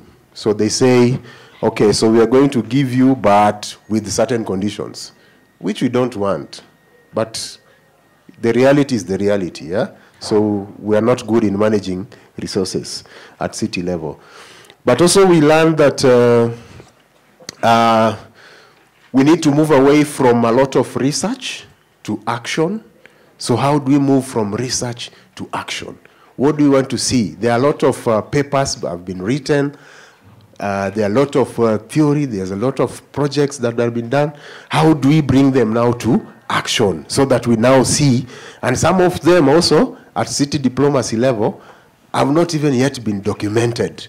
So the question of documenting them, how do we, and Sina, thanks for bringing this conversation, how do we document some of these case studies? And I remember the last conversation she was sharing with us here, saying that there is this case of, which city was this? Somewhere in Morocco or where? All the countries. All the countries.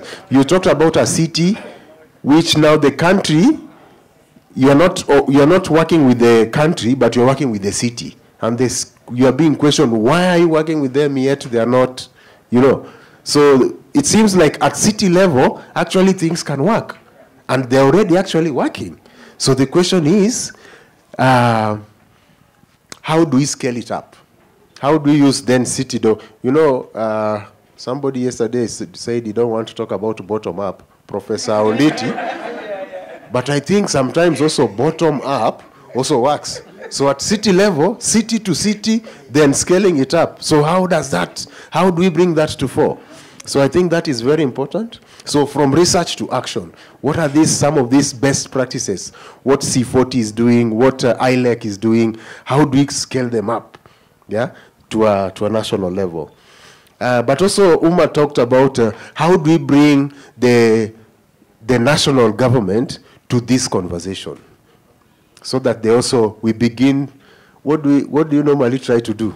Is it to confuse them or what is the best word to use?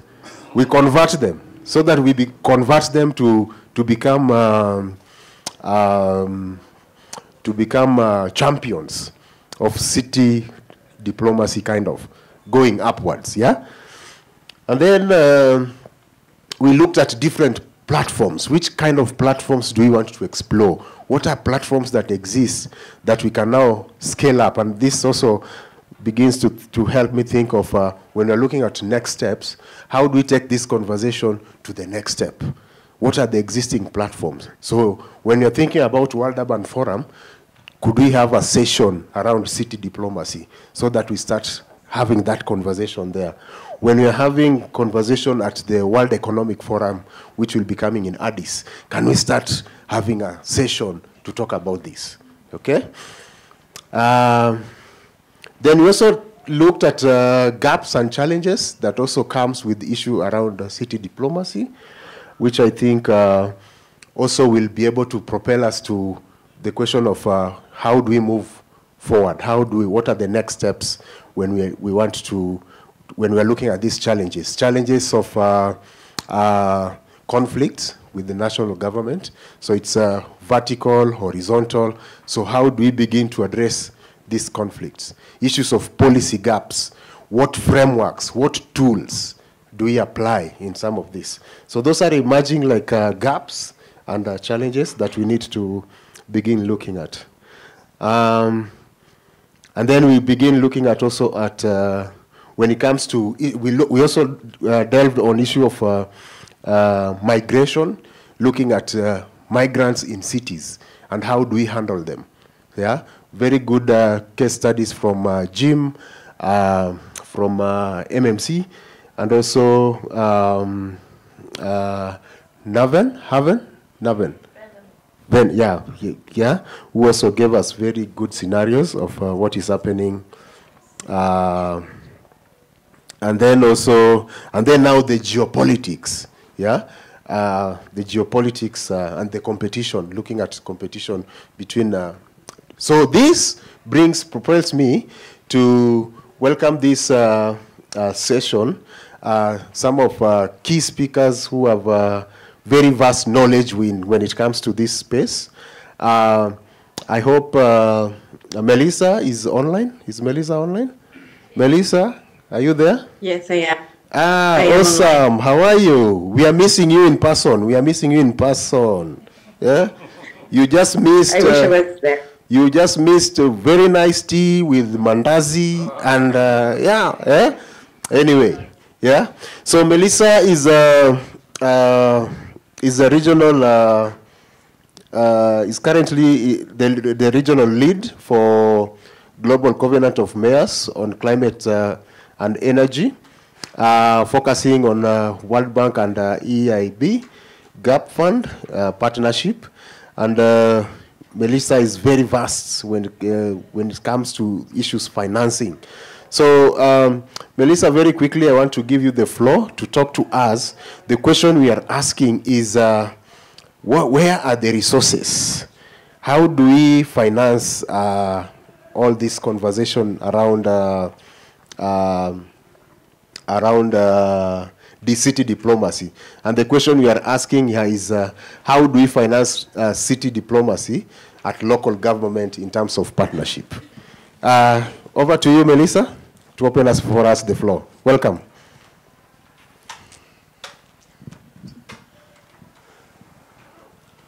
Thank you very much. I hope you can hear me well. Yes, we can. I wish also I could be with you in Nairobi, but it will be for the next conference.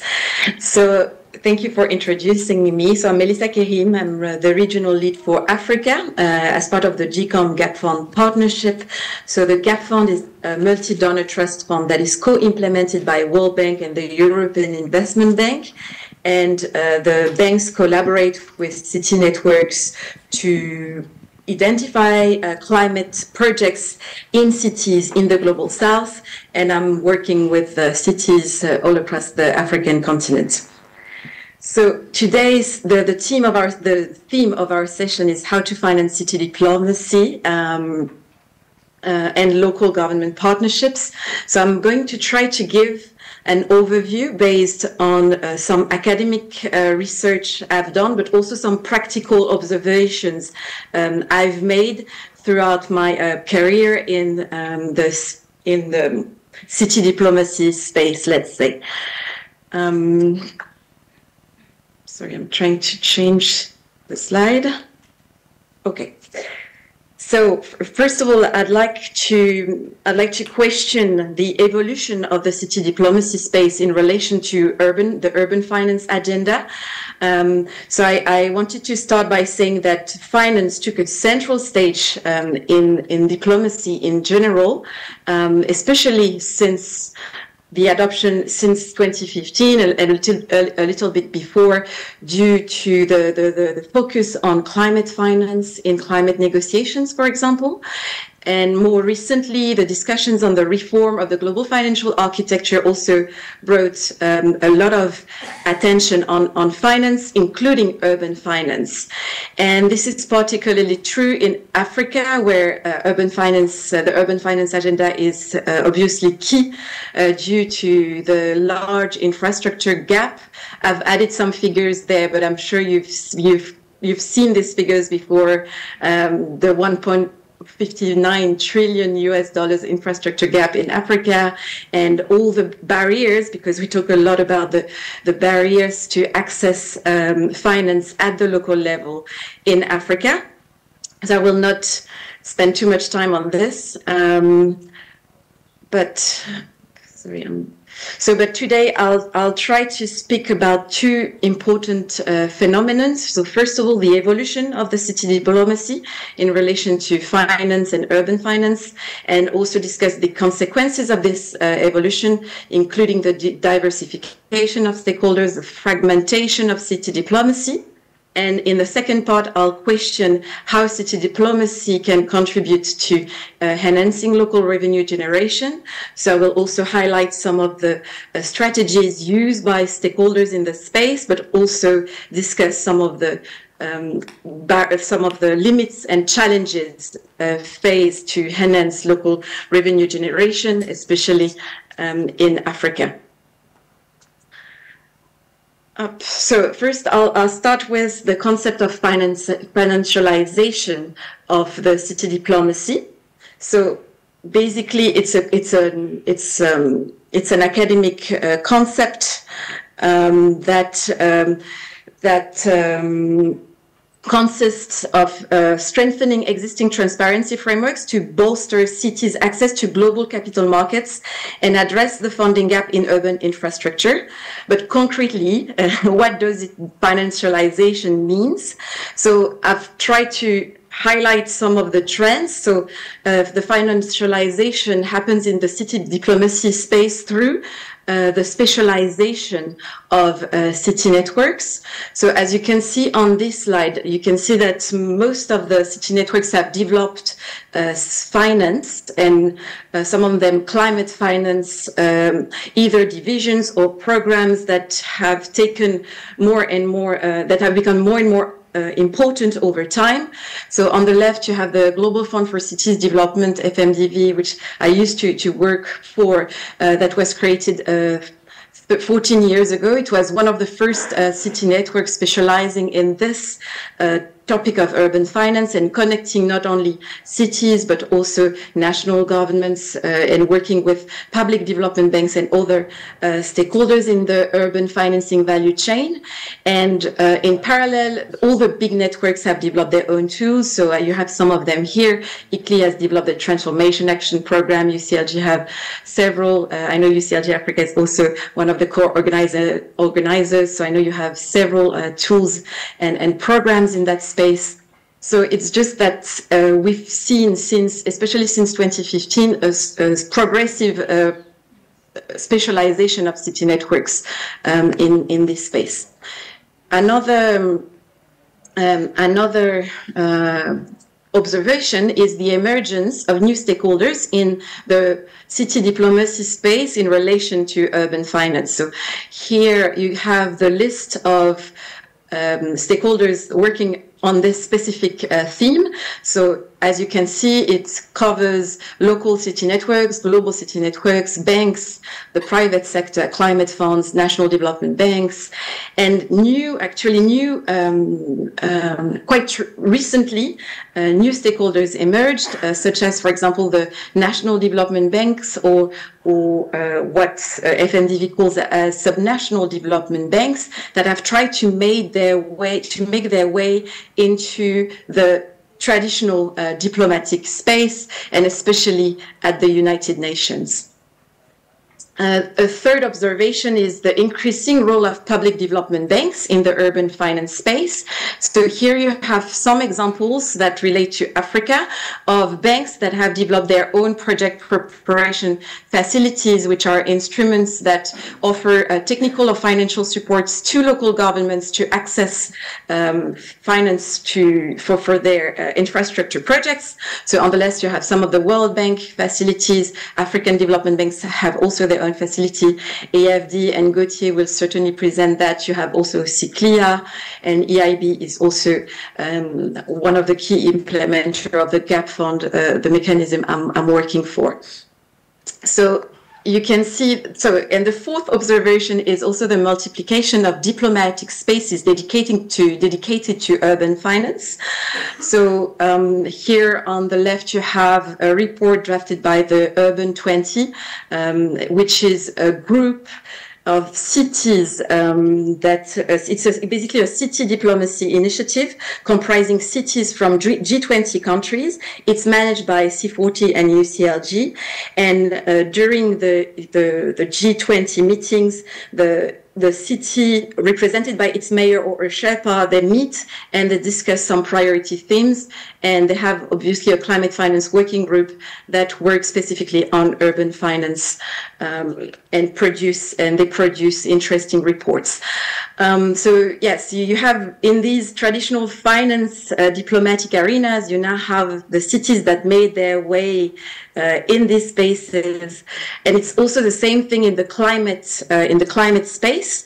So during COPs, it's been a long time that city networks are representing cities during the convention of parties.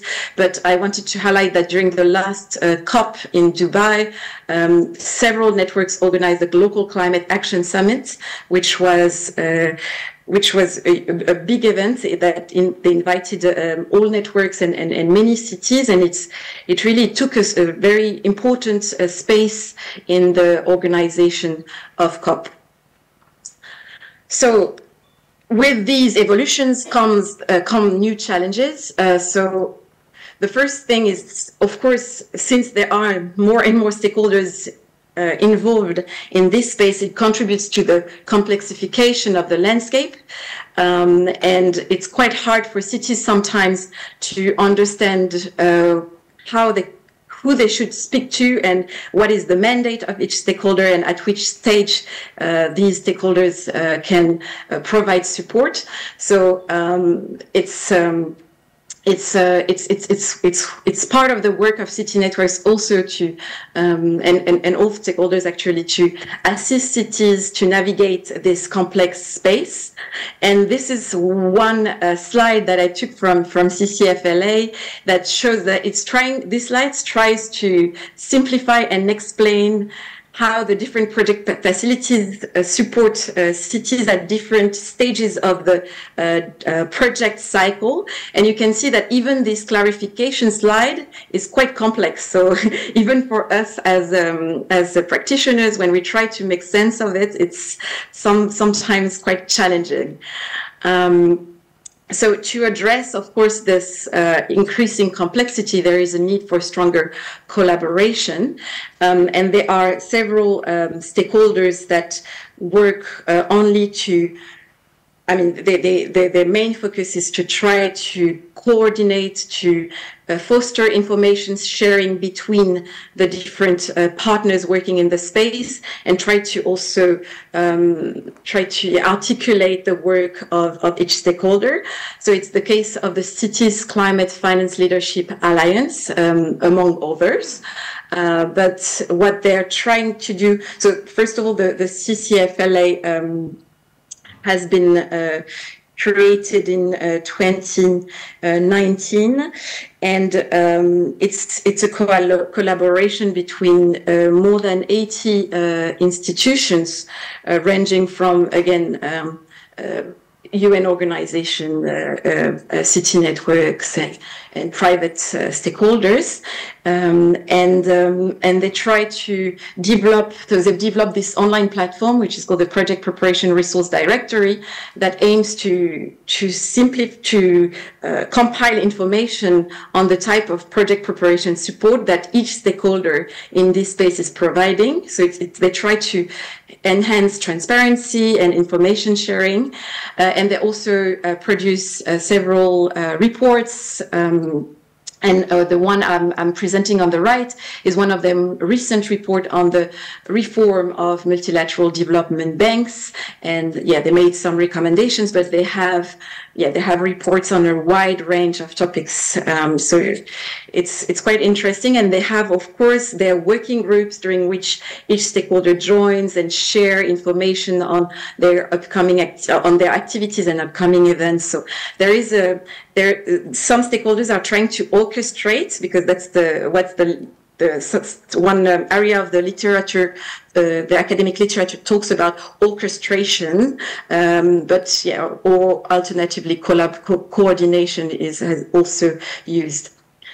You have other, I'm mentioning CCFLA because it's quite a strong actor in the space, but you have other coordination platforms. So here on the left, you can see the Finance in Common. And again, Gauthier can maybe talk more about it. It's an initiative launched by AFD. It was launched in 2022, and it's a movement led by AFD that brings together public development banks to align their activities and goals with the objectives of the Paris Agreement. And they have built coalition of public development banks on specific topics. One of them is the resilient cities and regions, and the secretariat is managed by the FMDV. So you can see again, it's an attempt to coordinate and to share information with cities, but also with the different partners. And there is also the Global Commission for Urban SDG Finance, which was launched in 2023 during the Summit for a New Global Financial Pact in Paris. And that is co-chaired by Jeffrey Sachs, but also Anne Hidalgo, Mayor of Paris, and Eduardo Paes, Mayor of Rio de Janeiro. And the coalition is composed of 20 to 25 mayors, but also finance urban experts and scholars to discuss how to finance the SDGs. So yeah, these were just some examples to give you to illustrate the fact that now there are new governance arrangements to try to make sure that all stakeholders work together. So the literature talks about hybrid public-private governance arrangements, meta-networks, or broad alliances. But it's, I've just tried to show some examples. Now, in the second part, I just want to quickly discuss how city diplomacy itself can contribute to enhancing local revenue generation. So I realized by making this research that stakeholders involved in the city diplomacy use all the recipes or all tools to try to enhance local revenue generation. First of all, by building specialized networks on urban finance to foster peer-to-peer learning and exchanges. It's the case, for example, of the C40 CFO network.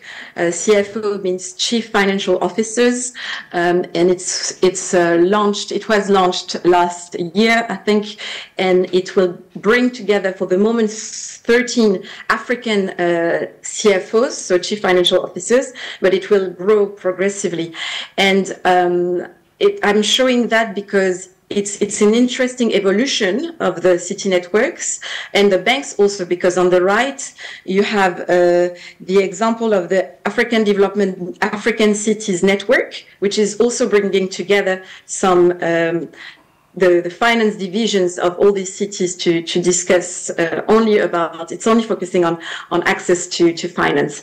And it's interesting to show that there was an evolution, because initially when the city networks were launched, they focused a lot on climate action for some of them, for example, C40, the GCOM or ICLI. And now there is a need to implement the climate action plans that were developed as part of their programs and activities.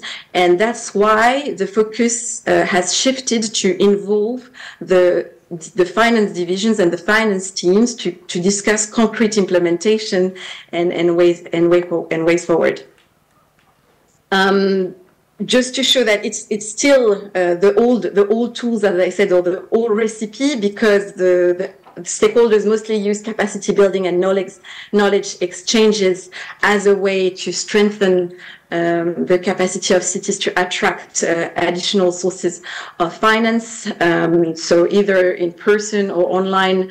On top here, you can see the CFO network convening for municipal finance that was actually in Nairobi in September last year during the Africa Climate Summit. So I was there also to present the GAP Fund. It's just that we invited the CFOs of all these African cities to discuss tools and all the project preparation facilities I mentioned earlier. But yeah, many in the academic literature, many authors question the efficiency of the capacity building approach, because of course when cities fly back to their countries, they face challenges that we cannot support through only capacity building and knowledge exchanges. Then one last point is that, of course, the city networks and stakeholders in the city diplomacy space use all tools, but they also try to develop innovative approaches. And I wanted to introduce the entrepreneurial approach and innovative governance experiments. So the entrepreneurial approach entails proactive governmental interventions, such as direct investment, tax exemptions, and enabling regulatory frameworks to facilitate private but also public investments in cities. And there are some initiatives launched more or less recently that really consider that they are pushing this entrepreneurial approach at the subnational level. And it's the case of the EU mission climate neutral and smart cities. They want to have 100 cities in the EU that are climate neutral and smart by 2050. And they really in their documents highlight that they are pushing for this entrepreneurial approach in the financing space to try to diversify funding sources for climate change and smart investments. And then on the right side, you have also some examples of governance experiments. So it's basically it follows the logic of identifying innovative municipal practices in the municipal finance space. So, for example, the great green budgeting in Oslo that was launched in Oslo in Norway in 2016, and after that, C40 decided to share this best practice, the best practice among the members of the network, and they created a subgroup on green budgeting that was co-chaired by Oslo. So it's just one example of, again, the stakeholders in this city diplomacy space identifying innovative approaches and trying to use the pre-existing network and channel of diffusion to make it to replicate the approach. And actually, the green budget was then adopted by London, New York, Paris as well. So you can see that the diffusion of these experiments through the action of UN city networks and think tanks work sometimes quite well. And at the bottom, you can just see that here I tried to find some best practices in Africa that were also channeled through the same UN and EU channels.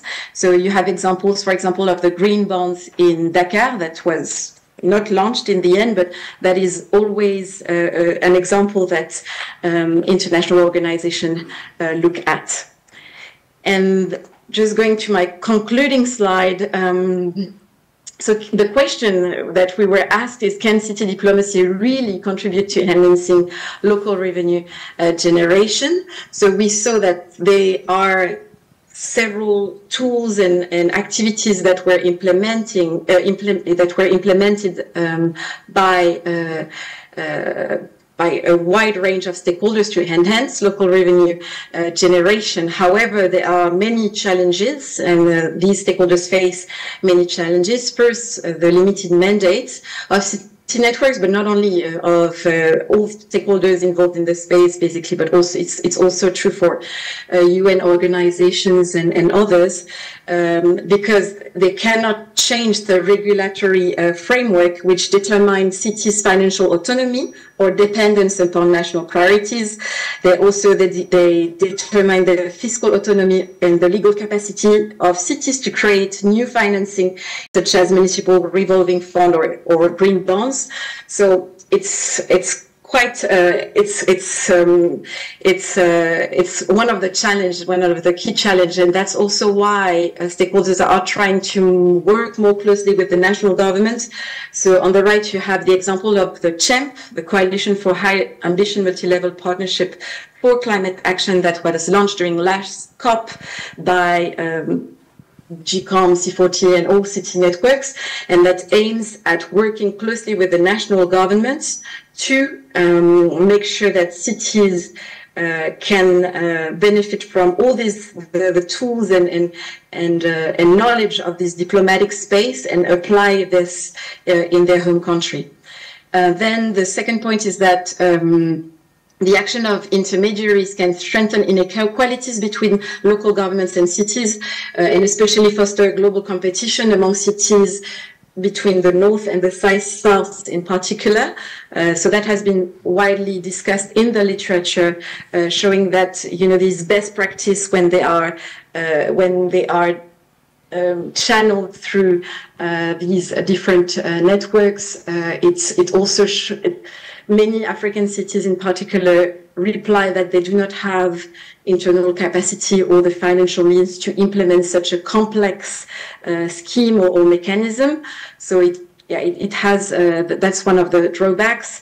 And yes, and then the last point is that relying on innovative governance experiments is interesting to to demonstrate that some models are working in some context, but are they really capable of fostering long-term changes? That also one question raised by the academic literature, and also the literature highlights the risk of the appropriation of these innovations by tech companies and large private companies instead of the appropriation of these innovations by cities themselves. So that's it for me. Thank you for listening to me, and I'm looking forward to hearing from you and the panel. Okay, awesome. Great. Thanks, Melissa. That was very insightful, and yeah, we're looking forward to critique the paper or the research in a positive way. So without engaging Melissa, I want to invite Remy. Remy is also is a lead in United Nations, UN Habitat, on policy, legislation, and governance. He's the coordinator for, it's called substantive and normative operation work of the section. Remy has worked in various areas in Africa, Asia, Latin America, yeah, and he's not just Remy, he's a PhD, has a PhD in geography, specific in urban and spatial planning. That will be awesome. Okay. Apologies to eating up a bit of time, but yes, you know, the echo I've been receiving from yesterday's session, is it this one? Okay. Yesterday's sessions and today's session, very exciting. Thanks a lot for inviting us and for putting this together, this exciting event to learn, to remember, to remind us of the importance of cooperation, partnership, really at the city level. My presentation may, in some parts, just remind you again on some of the points that have been touched upon, but injecting some ideas. I don't want to qualify if they are new tools or innovative, but some of the things that may get you to think. We have two main features that we're going to try to cover. Some examples that are close to you, that you are aware of, as I think Prof had mentioned this morning. Sometimes we don't appreciate much or we don't notice enough. The second part will be highlighting some elements that can help govern better that type of partnership, that can maybe regulate or create more transparency on how this that type of partnership might be formed, managed, sustained for the benefit of all.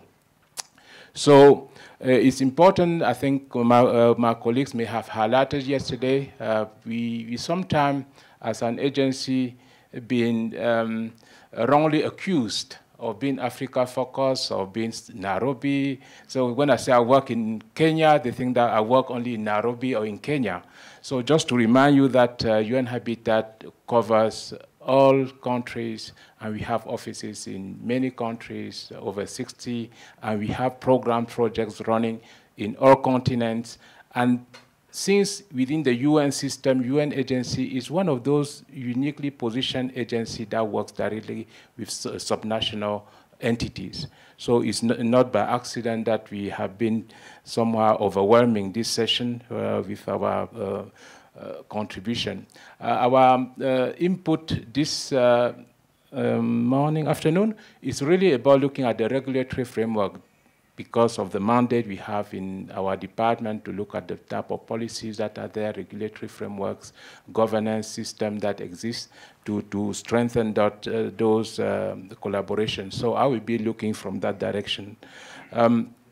This has been discussed, but just to refresh our memory that, you know, contacts, collaboration, relationship between entities could be at the, call it city, call it urban, call it settlements. They exist by nature of the type of interests that they shared in terms of the connections spatially, in terms of people, in terms of, I don't know, environment. And so those issues exist. So the point is, how can we make sure that we use that connection to leverage on each other advantage in the space where you are in terms of knowledge, in terms of finance, in terms of whatever you may have. How can we pull that together to the benefit of all of us? And this is quite important because when we take issues, and I think this morning we are talking about Million Food Pact. If you take the food, for instance, there are many connections between territories. If you take the issue of water, if you take the issue of nature, we have discussed, or the issue of trade, markets, so there are always connections. You just have to appreciate, and it's clearly, if regulatory frameworks are not punitive, as we heard this morning, especially because some of these regulatory policy are really at the national level. But if at the city level, there are efforts to create ways in which you can collaborate in a way and regulate that at your level, formalize it in any way is possible. It doesn't have to be only law. It can be just agreement. It could be, but these are some of the things that can make things stand. So the way you structure and put that together may help a lot strengthen that collaboration. The point here is that you can still do that through one entry point, whichever entry point where you can call it low-hanging fruit of area of interest where everyone sees the benefit in doing so. The other point I want to mention is that when you go to cities, they are so involved in different type of networks and collaboration within the country, within the region, globally, so there are a myriad. And my colleague Emmanuel was asking me, do we have a mapping of countries that have a department that coordinate that, like your diplomacy, external relation, could be external with your next city or something. This is some of the instruments that we use to institutionalize that. In the case we just heard earlier, you have different departments working with the finance department, working with other somewhere, or department of, I don't know, could be water working, but there's no coordination. And that's what we are trying to argue here, that there might be within, you have to organize your house first before you engage with the party. So that's one of the messages that we are trying to propose here. Because we heard from yesterday, Umar saying, we cannot do this ignoring national government or other tiers of government. So this idea of collaboration, even at the city level, you have, here in Kenya, you have wards or other subnational. So at a certain point, some cities are actually higher than the other entities. So working with that is important. They don't just say we are the lowest. Up to the neighborhood, we have to see how we bring all that together. And during the tea break, I was discussing the importance of engaging with the citizen. How do we do that? And here in Kenya, since the Constitution was very much debated, we have gotten into this admirable space of really saying we want our voice being heard. So this type of things is very important. And climate is one of these areas that talks across boundaries, at city, national, and that conversation had to happen, and was very pleased this morning when Prof was saying at that time, this conversation on climate had been very much at national, global, but there's that space that had been claimed by city, that there's no action that could sustain on climate without city. We already heard the Urban 20, just to say that within some networks, and this is a call also for other entities, that they can actually create a space for cities to engage. The G20 have created space for cities to interact. We don't have that in all entities. So as we are engaging, say, with groups, I don't know, could be African Union, why can't we have a space for cities to engage? We don't have such space, for instance. If we are at the EU, we can have a working group just for cities to exchange, or whatever mechanism you can have. So some of these groupings could be a vehicle to have that voice, because many people are aware of that. Examples, as was mentioned several times, those networks exist. And we heard even this morning, and from Melissa, in Africa, many are actually having some form of collaboration. But we are, even the learning across cities. How do you collaborate with this city? How are you twinning? It's not happening. So if there's I don't know, a coalition of twinning cities in Africa, that could actually help a lot. And you could see from this collaboration that they identify specific areas where they can collaborate, issue, entry points. So the message here is that you cannot just collaborate for the sake of collaborating. You have to identify one action, one thing, one area where you can really start making change. It's not just collaboration is not only good for exchange visit, to go for trips, because that's very appealing to many government entities. You can have a long speech until the end. You say, oh, we are organizing a trip, then they can wake up. So this type of things, it could be a carrot, but it's important carrot, but we can keep that in mind as we move forward. So many collaborations, and I think Humphrey had already mentioned, and I take that as a way forward. We have to document and share all these type of collaborations that are happening. They are undocumented, not sufficiently documented to trigger what works, what are some of the challenges, how can that be better framed, better structured for sharing. Just to expand a bit more how they have done it, there are different formats between Harare and, there's, I think we know it very much in Africa, and the AUC is very strong on that. It's about, and within the UN as well, South-South cooperation, North-South and triangular, what type of, how you call it, I don't care who you collaborate with, as long as there is a co-benefit and it's tangible and you can make a change to the population that you serve. So different angles, different approaches, but we may have to streamline to find what works, what are the common things that seem to be easier to elaborate. We have heard about Kisumu, which since I recall, since the new the governor that we have there had really positioned itself as an international ambassador on this thing and established many, and we can see the benefit. So there are models like that can be shared. In Durban, South Africa, they are also very outwards looking at the example, again, really showcasing what are they benefiting from collaborating with other cities and different issues. Climate, as I say, it's always a low-hanging fruit.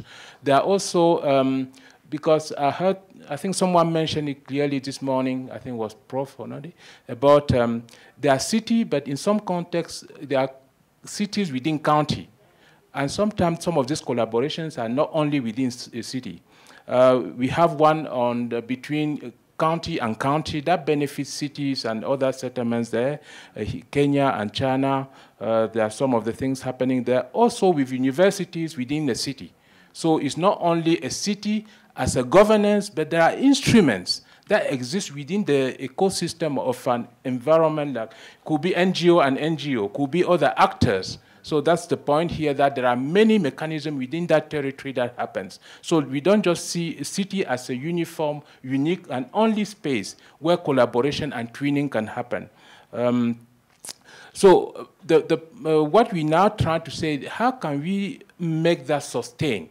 We don't want to make it a project. How do we develop that type of thing so that even if it's phasing out, there's a legacy?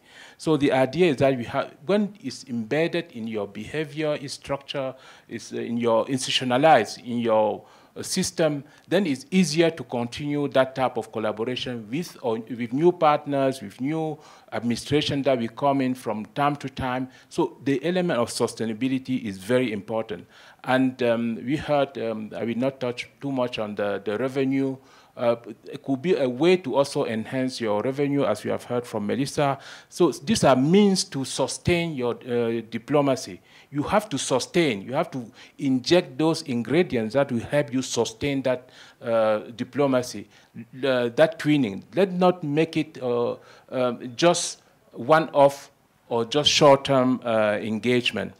We have some references, we have some resources that are available that can be used, but we would like to get more. Yesterday, I think the Urban Diplomacy Lab has several. So there is really also a recommendation from our interest, particularly to create a platform where we can have repository of what type of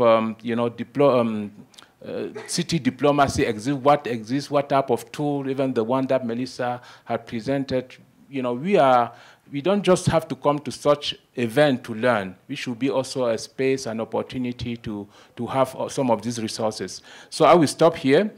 Just to mention, maybe as for information for those who, this network evolves every day, and they are always in the making. There's one that is coming up, who have heard about Urban Nature Park, Berlin Urban Nature Park, that is coming up. So that will be launched at a COP in Cali.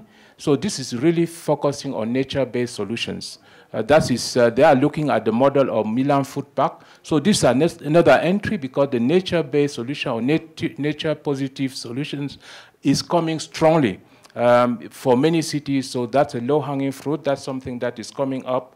I also know that along the line of what I mentioned earlier, here in Kenya, the Council of Governors is also used as a vehicle for collaboration across counties and by indirect reference to cities. So we should use some of these things and really create within the Council of what is the space where cities, and I like how Prof had stated this morning, when the president traveled, do we have a representative of city that can bring out the same thing for the Council of Governors and in other cities? And the last point is that in many cities, I've seen the association of city or association of mayors.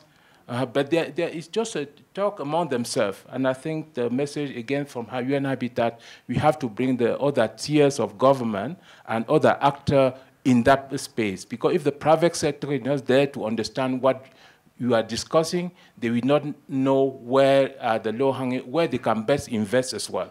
So really, it should not just be limiting, that's my recommendation, to just city, but bring others to listen to what we are saying. I will stop here, Humphrey, and thanks a lot. Great. Awesome. Well, I hope you are taking notes, yeah? Not just for questions, but also for take home, okay? Which I think is very important. So very quickly, we want to call Gautier. Gautier is a senior urban expert with the AFD, based in Nairobi. He's a coordinator on urban projects portfolio in East Africa, and project team lead in Kenya, Rwanda, and Tanzania. Gautier, karibu sana. Gautier is also, it just happened that all these guys are my buddies. So, yeah, and you gave me to chair them. So, yeah, what a coincidence. Okay, you have a presentation, yeah? Okay.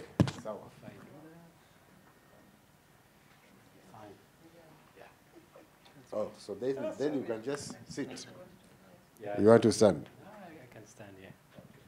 All right. Thanks a lot, Ifri, for the presentation, the introduction, and thanks for the organizers to invite me for this interesting panel.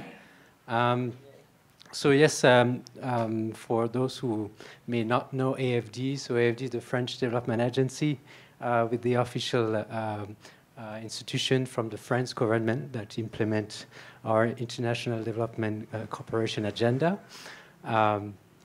Yes, today I just want to briefly present how AFD has been trying to support the city diplomacy agenda in different ways. So I'll try to be brief and clear because I know I'm probably the last presenter. So, and a lot of things has already been shared by my colleagues.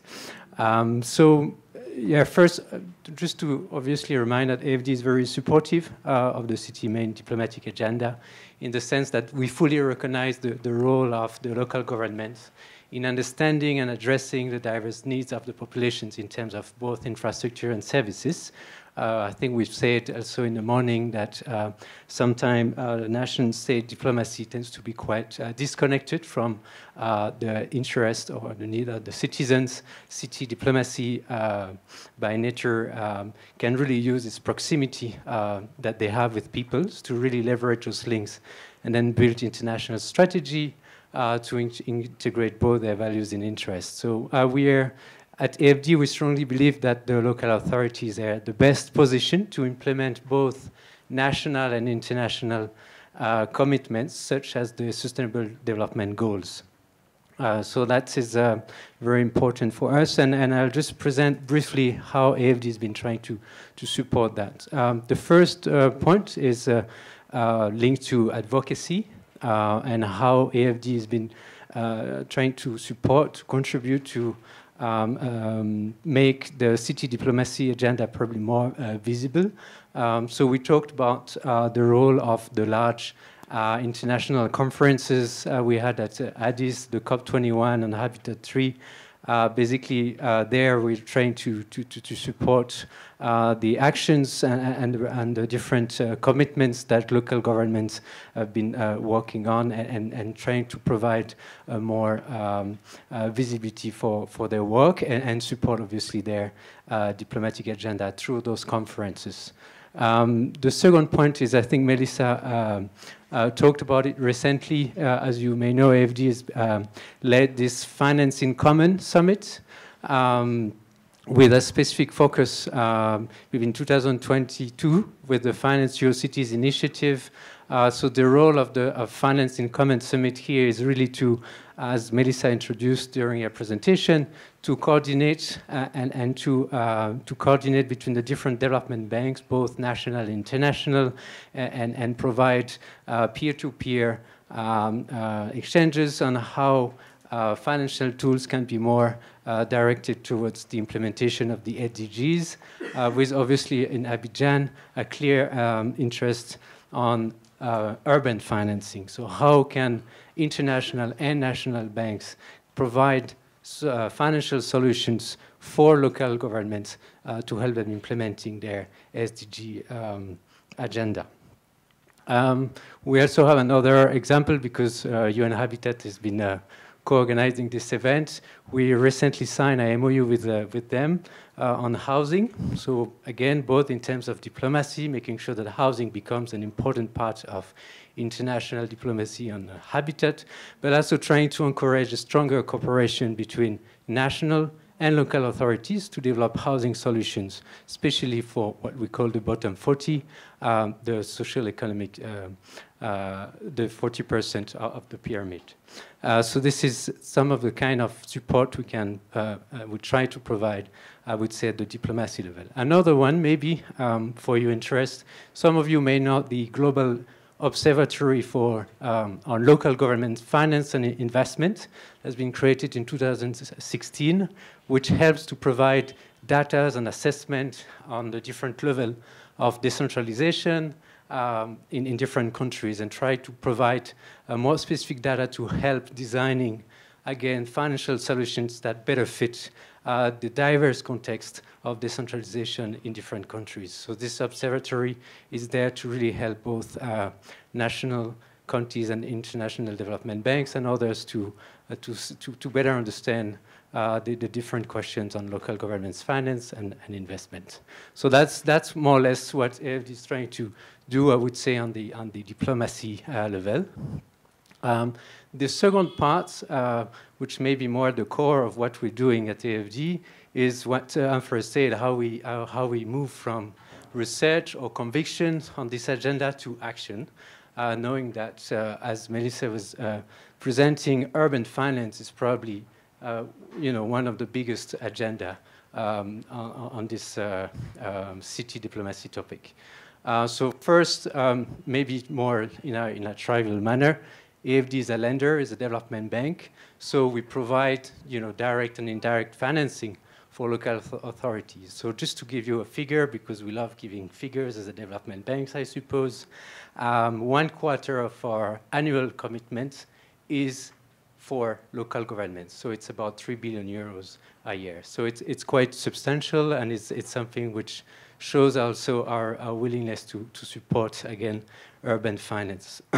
Now, if we get into the details of that, what we have done in the past and until now, I think AFD was probably one of the few development partners who were able to provide direct financing to credit-worthy cities. It means providing loans to cities without the sovereign guarantee.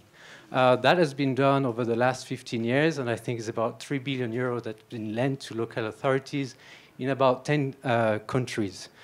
So we have some examples. I think in Africa, it's Dakar in Senegal, and now we're working with the cities in South Africa. The other cities are more in Latin America and Middle East. So this is something that we developed specific tools internally to assess the credit worthiness of those cities. Obviously, the nature of risk is quite different from a city to a company or to a state. So we developed this, I would say, internal expertise, and it's something we're trying to share through, again, the Finance in Common summit with other banks and trying to see how or not it's well structured to, better judge the number of risks that banks can take to provide financing to local governments. So now the big question is obviously what happens if the city authority is not creditworthy, right? I think that's probably the truth for a lot of intermediary cities, especially in Africa, where financial and technical capacity remain limited to attract international financing. Why? There's small amounts, high risk of exchange rates when the loan is provided in USD or euros, the slow evolution of regulatory framework, et cetera, et cetera. So how can we do in this case? So AFD has tried to support more than, or managed to support more than 150 intermediary cities, and for that we have different tools. But instead of explaining you the tools, what I think is interesting for our debates is I think what we're trying to do here is to try to support cities, I would say, negotiating or discussing with the other stakeholder in the ecosystem. The first one, I think, is obvious, is the state. So how can we provide, yes, financing to cities through the states, but also trying to reshape a bit the debates between national and subnational, financing, for example. The first one, maybe the case of Kenya. I think AFD was probably quite, at that time, people were asking what we were doing. But in 2010, AFD accepted to provide a 40 million euro loan to the government of Kenya, but to implement the Kisumu urban project, but with the specificity of providing, making sure that the only authority in charge of project management should be the city. So not the national government. The national government took the risk in terms of fiduciary management in other aspects, but the implementation of the entire project was done first by the city of Kisumu, then by the county. It's been challenging. I think it's represented 50 years of investment, right, before we arrived. So there was a lot of money to absorb and a lot of capacity for our city that has been completely deprived of public financing before these years. It took a long way, but I think by basically 10 years later, we've seen that the city first implemented 80% of what they were supposed to implement with interesting results. And it's what we're happy to see is how the city were then able to perform well in other national programs because they knew how to deal with procurement, they knew how to deal with detailed design, they knew how to deal with environmental and social risk, with the support that AFD and international consultant provided to them. And I think Kisumu right now is one of the cities that is doing, is performing the best, I would say, through, for example, the key USP project, the Kenya Urban Support Project. So I think, yes, it's sometimes tough to work with cities, or it's risky because they have limited capacity, but if you take the time and the right effort, you can really support them and making sure that even if they don't get access to the financing directly, you put them in a better position to do it later on. The other way we're trying to do is to work with the government through what we call budgetary support. And this is sometimes what's called by the World Bank Performance for Result program, where basically here we finance the budget and the government agree to implement a formula for transfer of funds, right, between the government and the counties. Those formula needs to be equal, needs to be fair, transparent, and predictable. So it will help the cities to know how much they will get this year, the next year, the third year. And they will make sure that what they get is fair compared to the other cities where maybe there's a stronger link between the national government, the politician in place in the national government, and the local politics, right? So this worked quite well because it helps the city have the space to choose what they want to do with these funds. It's not the national government is not telling them you need to invest in transport or you need to invest in whatever. They're free to use with a list of money of investment. But at the same time, as we say, accountability, right? The question is how to make sure that the counties use this money for reaching the objective of the program. And this, so they have to perform. And actually, there's a kind of financial incentive for them. If they perform well on this accountability and on the other urban performances or urban mandates they have in terms of planning, etc., then they get more money. So there's a kind of financial incentive for them to improve their performance, and then they get more money and they can finance it. They can use it for finance their own priorities. And it's in this space that providing the example and the capacity that sometimes we can try to encourage the transfer of additional fiscal resources from national to local government, showing, with results, with data and reports, saying that, look, they have been quite accountable the way, city has been quite accountable the way they collect local revenues. So if you transfer more fiscal capacity, they will probably be able to do it well. So this is where fiscal transfer can happen between national government, from the national to the local government. Obviously, we don't do that alone. It's quite complex, so we work a lot in partnership with other development development banks and international financing institutions, such as the World Bank and others. So we've been doing that in Ethiopia, Uganda, and in other countries in the region. And then, so that is kind of, how AFD can play a role between national government and cities government to implement their city diplomacy agenda. The other link where we're trying to be a connector is between the cities and then the financial institutions. Again, we talk about the international ones, but we also try to work with public national financial institutions, which are specialized in financing local authorities, to provide them more funding and to provide them with resources and capacity building to extend either grants or loans to the cities, the city authorities. So that works well in countries which have these institutions.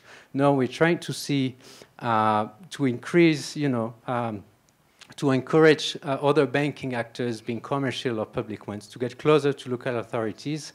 We're trying to find a way of providing a guarantee and reducing the risk that those international or national banking actors will take when they extend loan to local authorities. And that's a way, it's called the City Risk Guarantee Mechanism. It's something we're trying to implement here in Africa, trying to work with banks in Tanzania, in other countries, where obviously local authorities can get access to loans through their regulatory framework. So that's providing incentives for local for banks to be more interested in providing solutions to local government.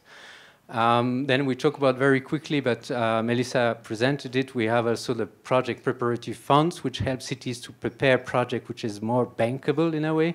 Bankable, it doesn't mean it will bring revenues, but it will fit, the kind of requirements that national or international financial institution may have. And we also do that through the Covenant of Mayors in Africa. So here a few figures. I think it's 40 African cities that got supported through this mechanism, And those cities got access to more than 531 million euros in the last 5 years because they were able to propose projects which are well structured and which meet the requirements of international financial institutions. And then the last one maybe is, in addition to the project preparatory fund, we also try to work with training programs for local authorities, technicians, financial officers, etc. So we have one which is called Local Authority Management, and this program basically aims at enhancing managerial skills, local government officials responsible for local finances, etc., etc. So this has been running for more than 10 years. It's based in Marseille, in south of France, but now it's been decentralized in other African cities in partnership. I think we mentioned it with universities, which I think is important to make sure that the program syllabus really fits what is expected from the different offices. And then the last one is AFD trying to bring a link between civil society, between local authorities and civil societies. I think, in my opinion, this is very important. We say that LGUs are very close to citizens. It's true in principle, but sometimes it needs to be reaffirmed and strengthened. And AFD, we're trying to promote a more participatory approach between local governments and citizens through the role of the city society organizations, which help basically to design public spaces, to design social facilities, which really targets the needs of both the youth and other, I would say, vulnerable groups. So that's, I think, the links civil society and local government. The other aspect we're trying to push, I think, in the reaction also what you said in the morning is sometimes when we talk about urban financing, we think about big infrastructures, economic development, but sometimes we forget about sport, culture of cities. And I think, again, civil societies, representation of, a representative of the youth or different groups can really help there. And I think we, as development partners, we also need to find space and solutions for them to express to implement their activities. So it's not only about infrastructures, but it's also about cultural spaces, public spaces, sport, etc. And this is coming something important in our agenda, especially in the African context, indeed. And then the third point, just to very briefly finish, we have 2 more minutes. Sorry for that, but I think that is something we've been presented in addition to supporting the implementation of the agenda on urban finance. We're also trying to support cities building their relationship with peers. So we talked about, the cities-to-city agreement. I think we can mention, for example, the city of Paris with Johannesburg, but there's also the city of Lyon with Addis Abeba, specifically on climate action plan, for example. AFD also have a specific funds for city authorities in France who are willing to implement their diplomacy, their city-to-city collaboration, but they're lacking a bit of funds because, yes, it's obviously not a priority for cities. So AFD provides a specific funds for French local authorities to develop international cooperation with other cities, and that is especially true in Africa. And then we also try to put in place different networks on different programs. Last week, I think it was the placemaking program. I think Ifri is quite aware of that. Now, AFD has been financing both local authorities and civil society organizations to design places, public spaces, both in informal settlements, in different spaces. And then we've done that in 8 different cities in Africa. So last week, we invited both civil society, local authorities, to exchange their experiences on that on a program which is called the Urban Fabric Initiatives. If you're interested, we'd be happy to share more informations. We also try to do that. We've done that, on the digital aspect, on the smart cities. Again, here in Africa, based on the experience of the European Union, the way they work with their cities. So how do you club the cities together and you provide funding and technical assistance for them on a specific topic? So this was a digital smart cities, and then we have 12 cities from Africa trying to work on digital payment and other digital solutions for improving their urban management. And then I guess a lot of other things can be done. So I'm very glad to hear that the nature-based solution pack is on its way. There's a lot of partnership we can also think of with other development partners. We may not be financial institution, but which has a lot of things to share. We talked about the ITDP on the urban street design. I think that's very important to start thinking on this, and then also on different city resilience. For example, with WRI, which develops a lot of methodologies for helping cities to identify their main hotspots and the kind of solution they could put in place to improve their resilience. So I'll stop here. Sorry, it was a bit long. But I guess you triggered maybe the topic. Thank you so much. No, it was not long. It was worth it. So, so it's okay. So Gauthier, just come join me here. Come, Remy. Remy as well, come join me here. Let's now have this conversation. I think many has been raised. Melissa, you are still there? Yes, I am. Awesome. Did you hear Remy's presentation and Gauthier as well? I know you are buddies. Of course, yeah. Yeah. Okay, great. So I want to open this conversation so that we'll pick questions from online online team. Anybody with a question for either Gauthier, Remy, and Melissa, you are welcome to put them in the chat. But also, we'll allow you, if you raise your hand, we'll be able to see you, and we can ask you to share your question. But I want to open to in-person team here. There are quite a number of things. But before I open, maybe Melissa, a quick question. So there are so many tools that you'll be able to highlight in your presentation. How can we simplify? Because there seem to be so many tools. Is there a way of maybe, I don't know, UCLG or I don't know who will help in harmonizing some of these tools so that they become a bit simple? So is there a way that this can be done? Melissa, this was yours. Thank you very much for your question. That's a good question. Actually, I think people in the space are asking themselves this question regularly. So there are some attempts to harmonize and simplify, and I mentioned the work of the CCFLA that they try to coordinate first, but they are also building what they call the PPF connector. So normally this tool will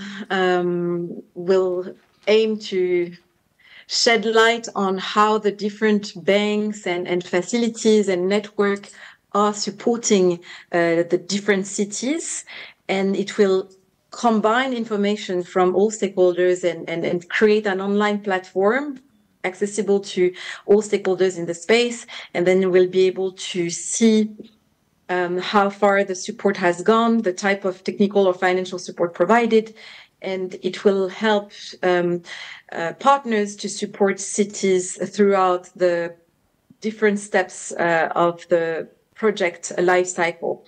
So there are some tools that are currently being developed to harmonize the support provided.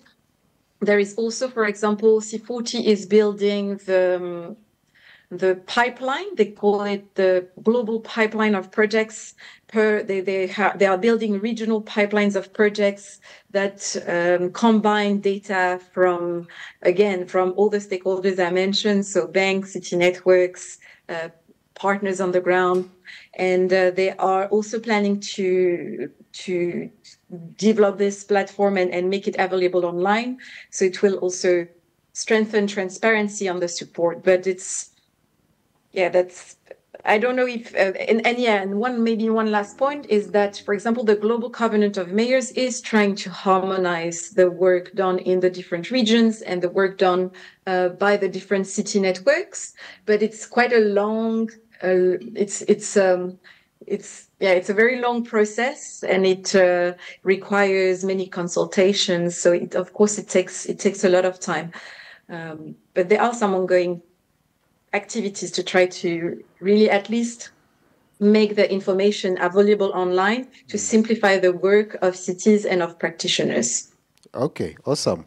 So perhaps moving forward as we go to the next steps where we are now looking at practical actions, perhaps in either in the World Urban Forum or World Economic Forum, we need to have a conversation around these tools. How do we begin to bring them together so that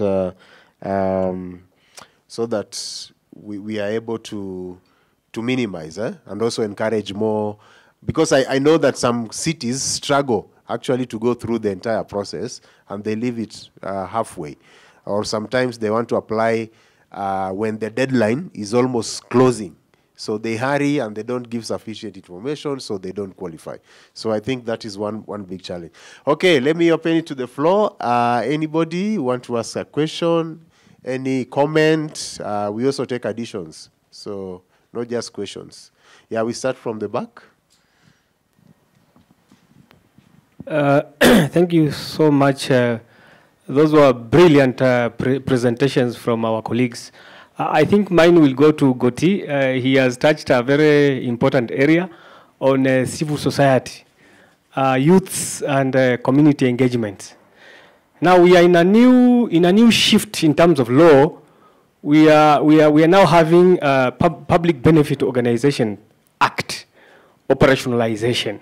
So I wanted to know how will you be of a help in terms of backstopping the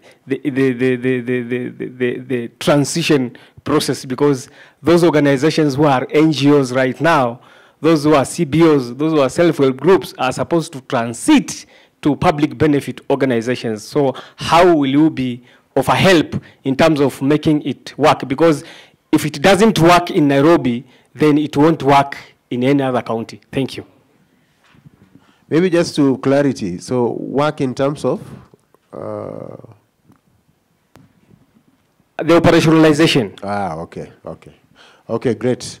I see nobody at the back. Okay, there, as we come. Good afternoon. Thank you for the panelists.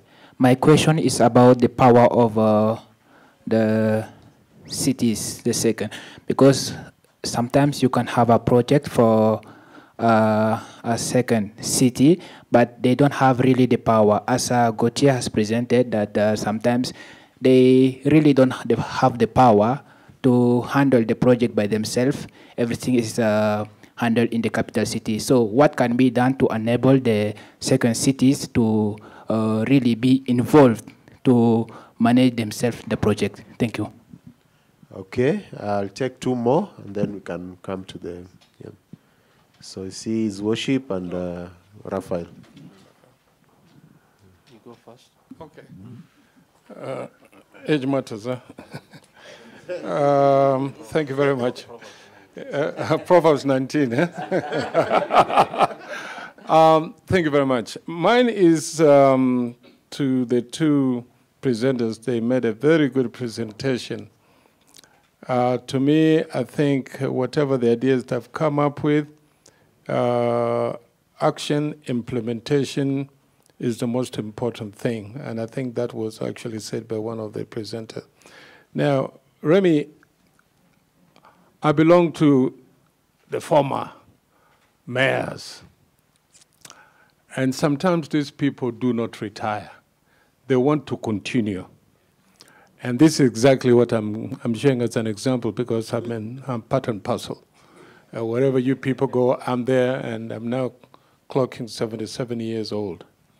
Now, I want to know, how does the former mayors initiative can be included as a part of a structure within the habitat? Because they have the connections, they have the wisdom, and of course, whatever they did speaks for itself. Some, of course, could have been positive or negative, but I'm avoiding those mayors who demolished kiosks.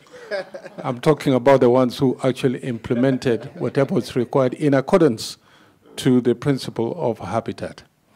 The other one is to my dear brother here. Most of the local authorities would be very much interested to be funded, and I'm very happy you've funded the Kisumu part of it, and they're really doing very well. What are the options of other counties, and what will be the procedure? And I'm sure maybe my brother here will be talking for Nairobi County. What will be required, and what are the steps that we can take for us as maybe Nairobi County, but I think that will be said by the representative from the governor's office. But will it also be open for association of former mayors who may also want to come in and be supported so that they can also make sure that they go according to whatever the requirements that you people want? But basically, ours is just to make sure that we contribute into the city diplomacy, because this is the reason why we're here. So whatever I'm saying is they're all inclined to the city diplomacy for the former mayors, and what part can we play and how can we be included? Thank you. Okay. Thank you to the presenters for the good presentations. Mine basically builds up on what His Worship said, and it is good to see the example in Kisumu, and of course very good to hear that there are French cities who are willing and ready to partner with other cities. So actually, as a county, we'll be walking the talk, the city diplomacy talk. So, like he asked, what steps or what administrative action is required to keep that in motion, even tomorrow, the day after? Yes, it is something that we are serious about, and depending on the steps, it is something we'll be willing to start. Thank you. Okay, go to you. You want to start with that? Yes, okay. On the first question, I'm sorry, I'm not sure to know exactly the requirement of the new law.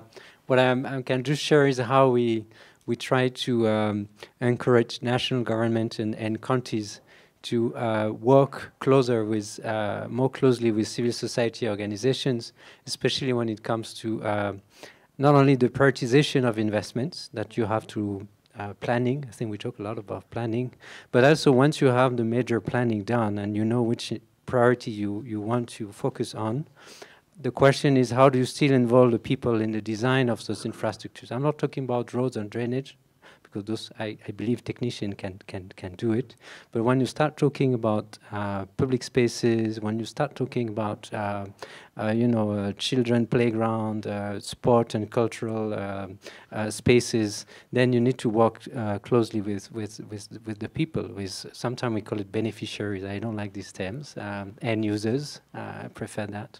And in that case, civil society can play a good role. So how do you encourage again the government to, yes, you have the priority, you identify your objective, your goals, and then you want to make sure that those objectives are realign with what the people want. So if you involve them in the design, if you involve them in the future management of those spaces, how it should be managed, whether there will be a fee, who will be paid for, etc., then you know that those spaces will be owned by the people. And you know that as a government, you reach your objective. So how do you encourage those partnerships? So it's what we're trying to do with KISIP, the informal settlement improvement program that the national government in Kenya is ruling with the counties. On the specific question on how AFD can also support other counties, There's two ways. Now, obviously, we have this question, this two, oh, Kisumu got 40 million euros. How can I get my share, right? So obviously, AFD will not be able to provide financing for all cities. So what we decided to focus on lately is to finance national programs that, again, have a fair allocation formula to allocate the funding we provide to the governments to the different counties. So we've done that for the KISIP, again, informal settlement upgrading programs, where Nairobi, Kisumu, Nakuru, Kilifi, and all the different counties, I think 32 counties are involved, and through the Council of Government, which is a very important platform to facilitate those discussions between national and local government, especially on who does what and how much money they receive, right? And now to answer your question on different projects, when we still continue working with counties, but mostly through, I would say, project which has a national interest. So in Nairobi, we've been trying to really work closely with Namata on the BRT project. Well, it's still financially, we still haven't got the request of financing from the national government, but we worked on an alignment between what the national and the local government were willing to implement as a transport solutions for the city. So this is another example, but that works only for a project which has a very clear national interest, which is, I guess, easier to demonstrate for capital cities, especially on those very backbone solutions for transport. And then the other case is for other projects that city may have, they usually come to us with a concept note, the same way Melissa was explaining about the climate gap fund. And then you provide a concept note, and if it's basically aligned with the objective of CICLIA, of the project preparatory fund, we can propose technical expertise for the city to design a project which will meet the requirements of international financing institutions such as AFD, EIB, the European Investment Bank, the World Bank, and all the other actors being in this sector. Yeah, thanks. On the city-cities, so this is something we provide. If there's no specific link, existing link between your city and a French city, you can express, which topic you would like to work on, and then the government of France, through the embassy, can help you to link with French cities which have the same interest or same issues, and then this way the collaboration can start. And then AFD comes in to provide financing to make sure that it's not only workshop there and there, but there's also a bit of things happening on the ground. Yeah.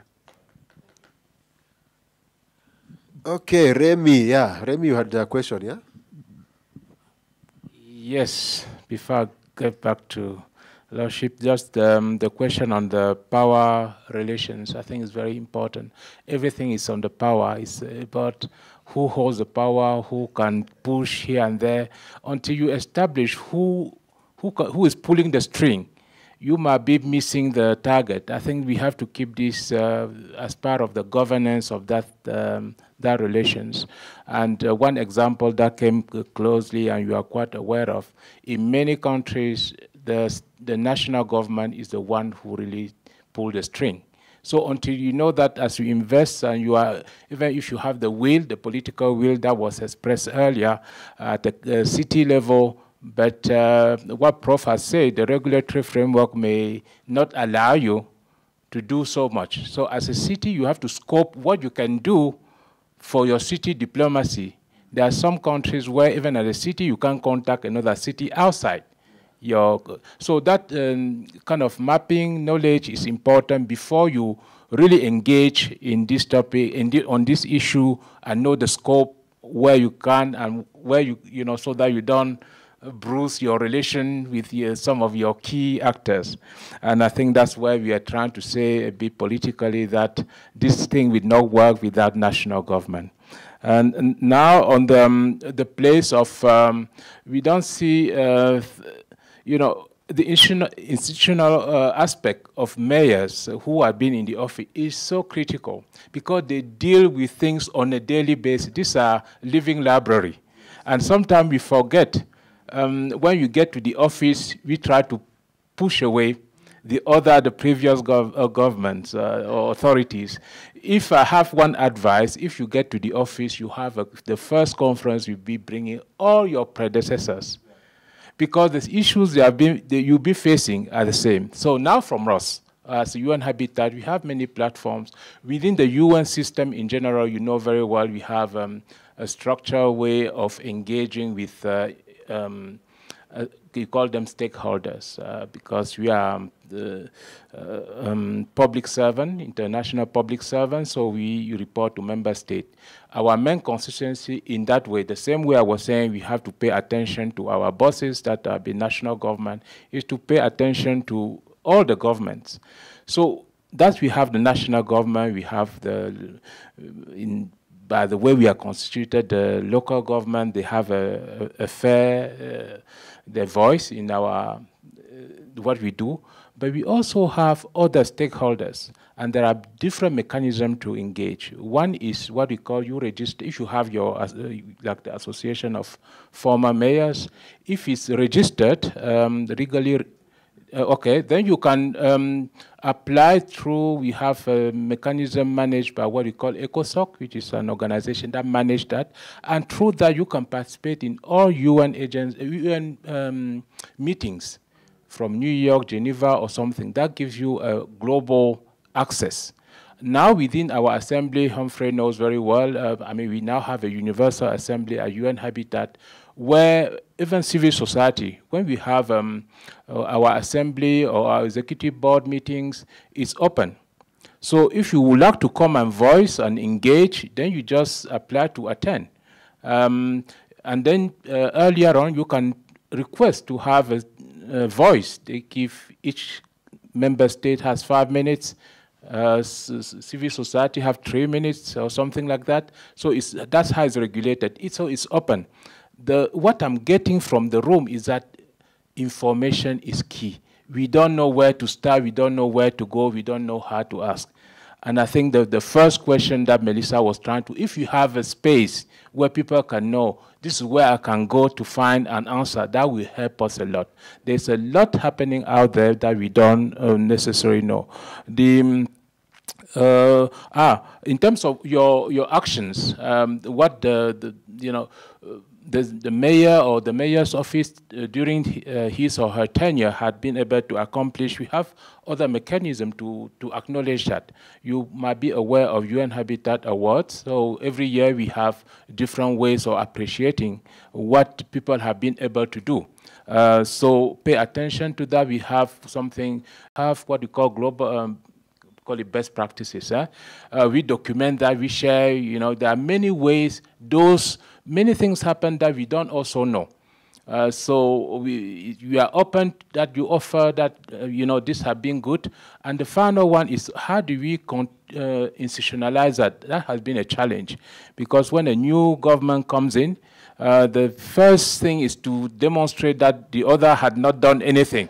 Then we have to start something new.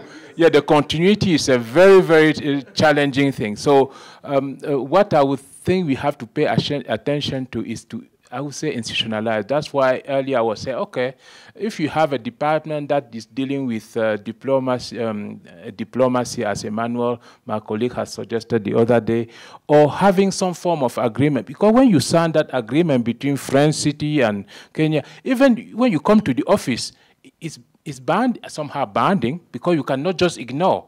It was incision. We should not personalize things. So the best way is do your level best not to personalize. There are people who find it very hard to let go, So even as a mayor, try to let go. As you are there, you are just there to manage. The role of the mayor is to manage. And the example of the prof was giving us, and I was asking on the sideline, say, oh, did the county actually try to push for this? Say, no, they are too shy. They wanted, other people to push for their agenda. So this type of thing, you have to be able to say, yes, I'm coming. There are institutions set up.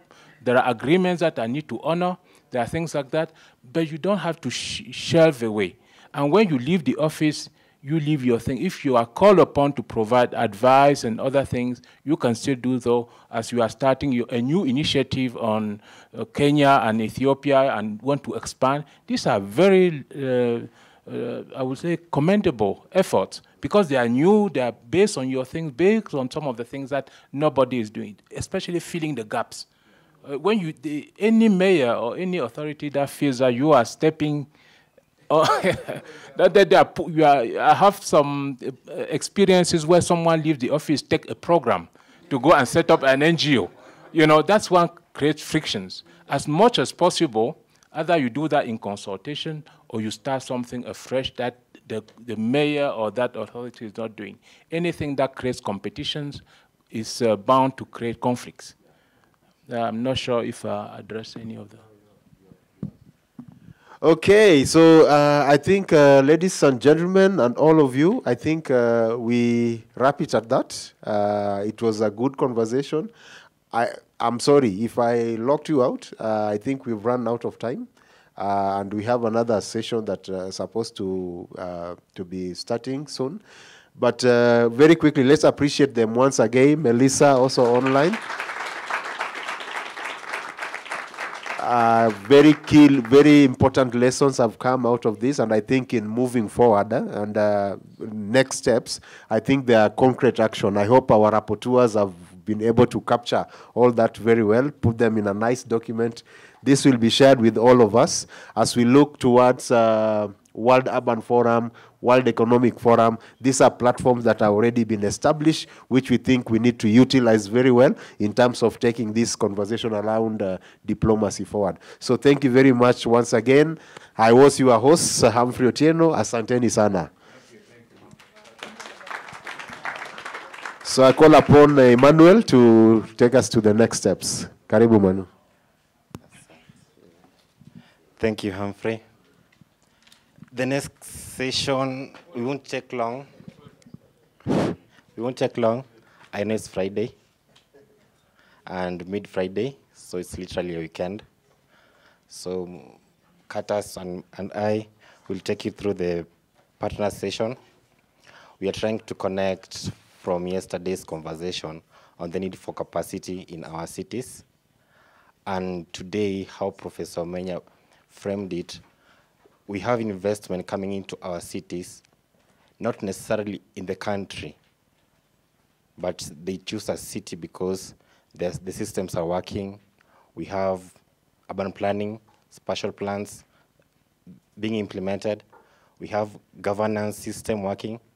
So Kurtis will try to tell us how he and his organization that capacitating African cities. So, Kurtis, over to you.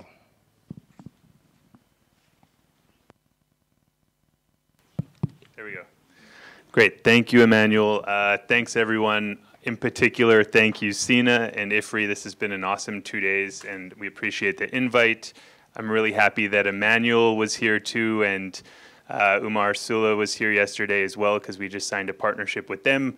And UN Habitat and Umar's team is going to be helping myself and my team out start a new university here in East Africa, which is what I'll be talking about for the next, Sina, you said I have about like an hour, just over an hour or so? Or I'm the last session of the day. I can hold you guys hostage if I want. This is good.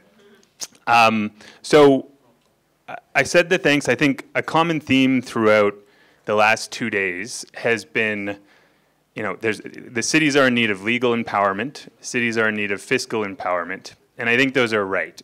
But I also think if we don't have the skills and the talent at the local level, at the city level, then, you know, all the legal empowerment in the world or all the financial resources in the world will not be put to productive ends. So at the end of the day, a key bottleneck and a key challenge to cities thriving is talent and the skills in these urban areas and in these cities.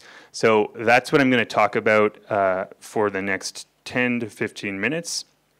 So how are we going about this? My team and the African School of Economics is expanding to another university campus here in East Africa. So the ASC is a Pan-African university system. They currently have 4 campuses in West Africa, and I'll go over a bit of the background of ASC in a few slides. But they're now expanding to East Africa starting in November of this year, which I'll discuss in a little bit. First, I wanted to talk about the why, though. I think it's good to understand what motivates these types of things and higher education in general. And I come up with four different motivations. So one is, I say existential, and I don't think that's hyperbolic, and I'll explain why. Another is outcome-based, and then another is supply, and then lastly, demand. So on the existential, I think we're all cities people in the room. We all know the kind of very awe-inspiring statistics around urbanization, right? There's going to be just under a billion Africans added to cities over the next 26, 27 years to 2050. That's almost tripling the urban population on the continent in such a short period of time. So yes, that is a challenge, and that's going to be a key public policy imperative.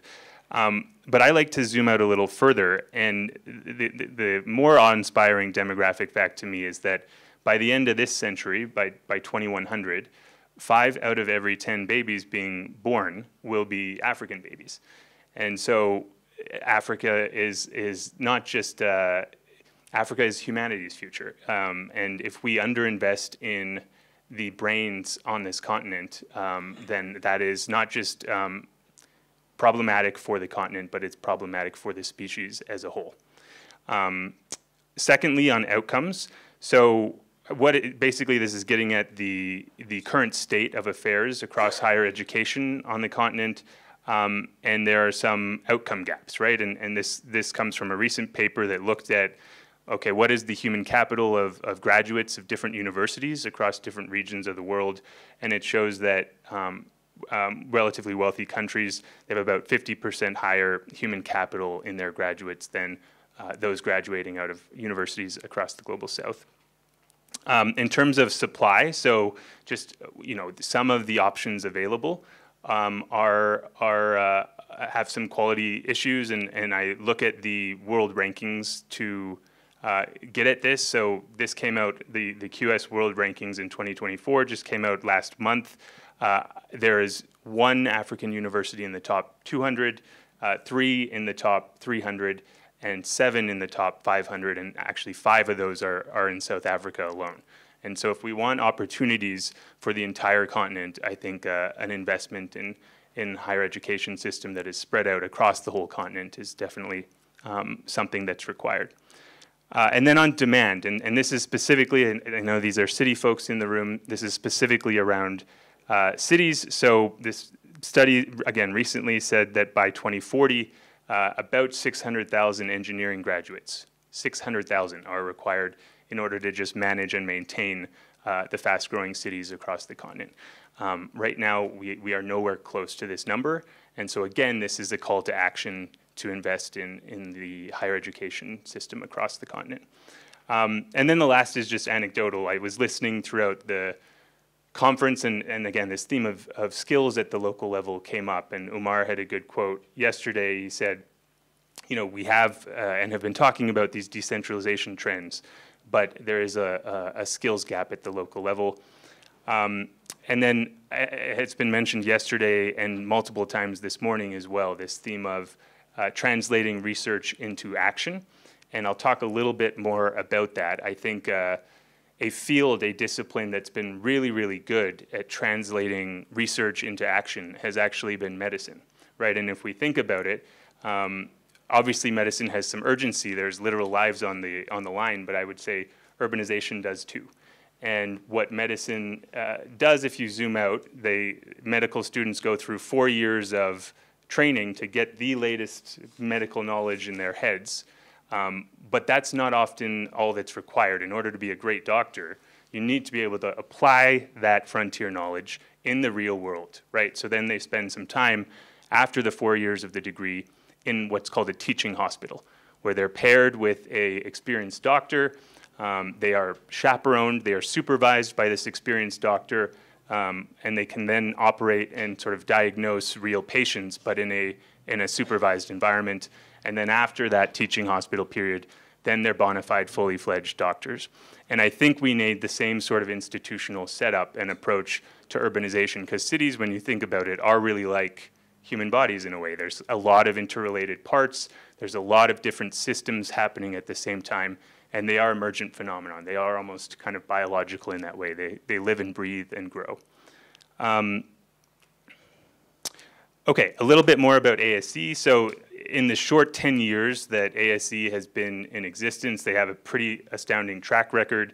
Over 50 of their graduates in just under a decade now have gone on to R1 research PhD programs in the States. So we're talking Harvard, we're talking Princeton, we're talking Penn State. And then those who do not want to be academics, which is, I know, blasphemy to some of the researchers in the room, but horror of horrors, some people want to go into private sector. Those students do really well too. So over 75% of ASE graduates that choose the private route or the policy. In February, I believe, I was in Zanzibar at one of our projects, and it's a new city project outside of Stonetown. I don't know, those of you who have been to Zanzibar, it's a pretty nice place to spend some time. And so after a day there, I got on my laptop, I emailed Leonard an email, and I said, I think I found your East African site location. And this is at the risk of offending a lot of Kenyans in the room, I realized this. And 2 months later, Leonard came to Zanzibar and met with the Minister of Education and met with the developer who would take care of the physical facilities of the campus, and the decision was made to expand. So this is the story of the expansion. In 2024, we're going to start with an urbanization-focused research center, which is relevant to a lot of the folks in the room, so I'll talk a little bit more about that. And then beyond 2024, we want to first start with a School of Arts and Sciences that'll have an economics and finance program, and then expand to some other schools thereafter. But on the urban, so this is the new city development in Zanzibar. There you go. So just a little bit on the first research center under ASE Zanzibar. Like I said, it is an urbanization-focused research center. The vision, as you'll see, is to train the African city builders, planners, and urban leaders of tomorrow to harness the really rapid urbanization occurring across the continent for human prosperity. The whole point here, back to the analogy of being a teaching hospital, we do want to emphasize real-world experience. We do want to emphasize very applied and practical skills. One of the things we did in preparation for the launch of this lab was review a bunch of curriculum for urban planning and urban professional graduate programs across the region, including some UN Habitat reports. And one of the glaring gaps that came up was a lot of these, in particular, planning curriculum, they learn a lot of theory. It's very theory heavy. And then what they found is then when these urban planners graduate and go get a job as a planner in one of these cities that's growing at 4 or 5% per year, they can't hit the ground running because they've been over-indexed on theory and less on sort of technical tools, GIS spatial tools, or Excel budget spreadsheets and things like this that are required to do the day-to-day work of the job. So very applied, very practical focused. It's modular, so the first program will be focused on professionals, so folks who actually have a job right now. So we do need to be modular, and I'll go into just how modular in a couple slides. As I said, the first program will start as a professional development diploma for early career professionals. This speaks to the modularity of the program. So it'll be a 2-week intensive program starting in November. So you come in person to Zanzibar for 2 weeks. You have 2 modules taught at that point, one in urban governance and one in urban planning. At the same time, in that 2 weeks, you'll be paired with a capstone project, which is the real world component of the course. It's an actual project, urban development project in a real world organization that you'll then go back to your day job after the 2 weeks are over, and you'll be completing this capstone project remotely with this organization, and then come back to Zanzibar for another 2-week intensive in person in April for the last two modules, which are in urban finance and urban economics. And then at the end of that 2 weeks, you'd present your capstone project that you've been completing over the last 5 to 6 months. So like I said, very modular. I think folks who have jobs can easily sort of get some 10 days off in November and April to skill up with some necessary skills that are needed. After this year, in fall of 2025, we do want to expand to a full master's program. So for those who want a deeper dive, there will be a more in-depth programming available starting in the fall of next year. We will have both a practitioner track for those that want to go back into the either private sector or public sector or policy, and then we do have a researcher track as well. I do not have to go too much into this details and minutiae of the syllabi. If you are interested, we have these slides in a brochure available. We've already got some fantastic partners for the lab. UN Habitat, as I mentioned at the beginning, is here with us today and will be here in Nairobi over the next few months, presenting to various urban-related agencies and institutions. International Growth Center is a partner, especially on the urban economics module. They've got an amazing network of urban economists across the world working in fast-growing cities. This is the Ministry of Education in Zanzibar, Princeton University, Makerere University's Urban Action Lab, and a few others. So that's kind of it. If you're interested in any way, please, myself and my colleague Heba are here. We have some more information and brochures available. There's various ways we can think about partnering and whatnot. There's teaching opportunities. There's hosting these capstone students, these apprenticeship students in your actual urban development projects. There's nominating officials to come take the program. We do have scholarships available for on need-based and merit-based basis. So do come chat with us about this if anything strikes a chord. Thank you very much. Appreciate the time, and thank you, Sina and the Ifri team again.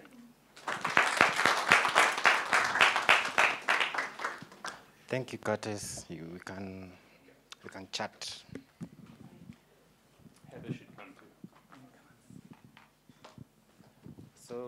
So before we open the floor for question and answer, I've been interested to know, why Zanzibar? Why not Nairobi, Kampala?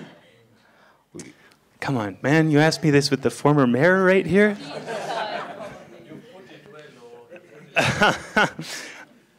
So the short answer is, I would like to say, as someone who spent over a year in Kenya, Kenya holds a very special place in my heart, okay? So the goal in the long term is to definitely have a presence here in Kenya and in Nairobi, Your Lordship, absolutely.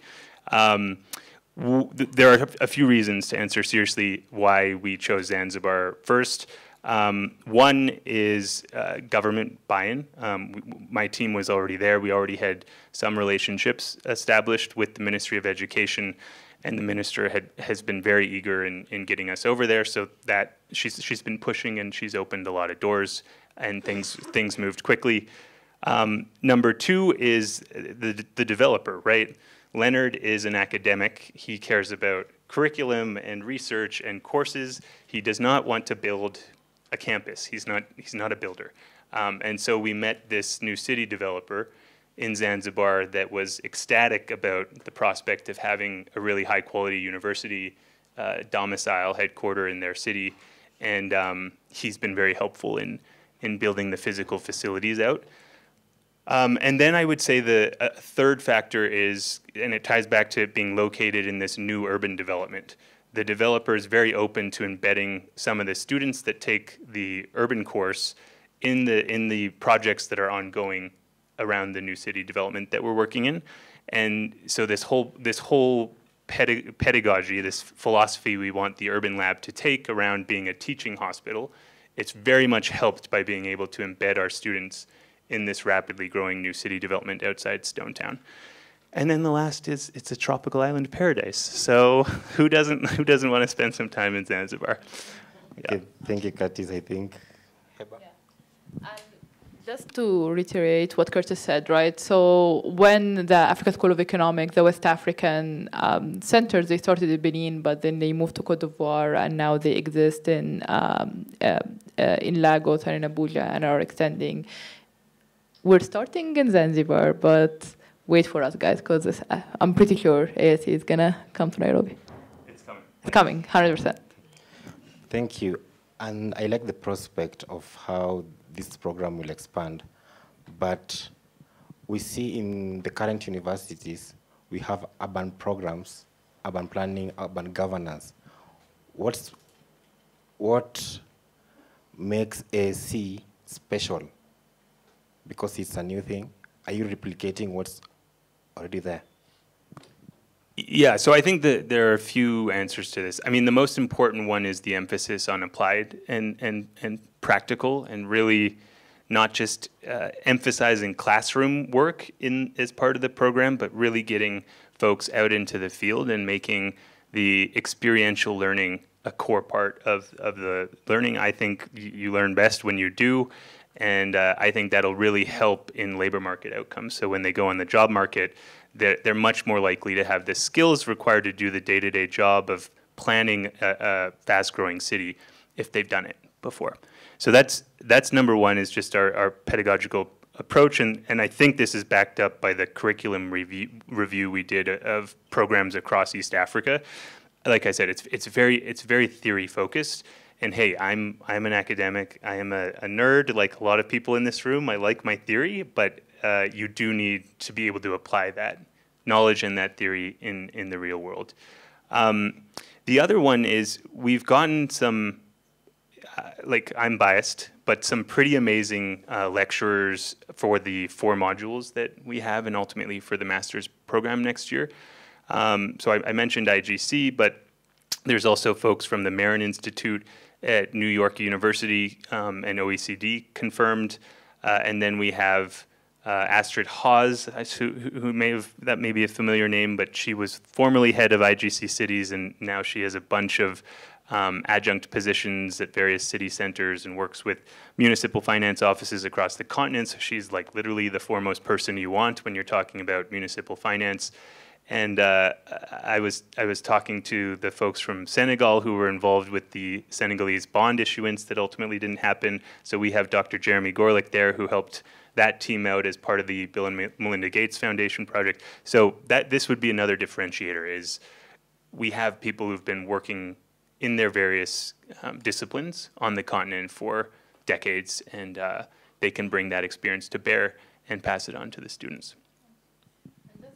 Add to Kurtis, I'm gonna lie on my personal experience here, and I am an urban planner who went to schools on this continent, and the issue is not just the theory, right? So it's also the outdated theories. So, for instance, in most of the urban planning curriculums, we're studying modern urbanism of like highways and trees and compact, non-mixed use development, very technical work in urban planning schools, but then you go into the ground and you find most of our cities are 70% informal, and those kind of theories don't even apply to what we're facing on the everyday ground. So a lot of the work that we're doing with developing this curriculum is to also have it sort of not just global South focused, but very specifically African cities focused, not looking at African cities like, oh, it's a problem and we have all these problems and we should look at the West and this is how things should be, but also to appreciate what we have and how we can build, how we can theorize what we have and just build on all of the aspects of the African city. And also to look at the economics of everything, which is something that at least in my studies, I found very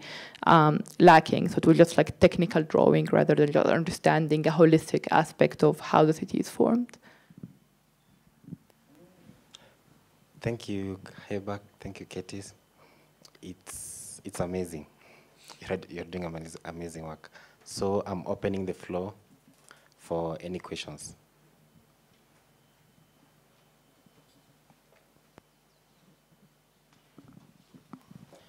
We start with Mayor and then the lady. I'm very happy with that presentation, sir.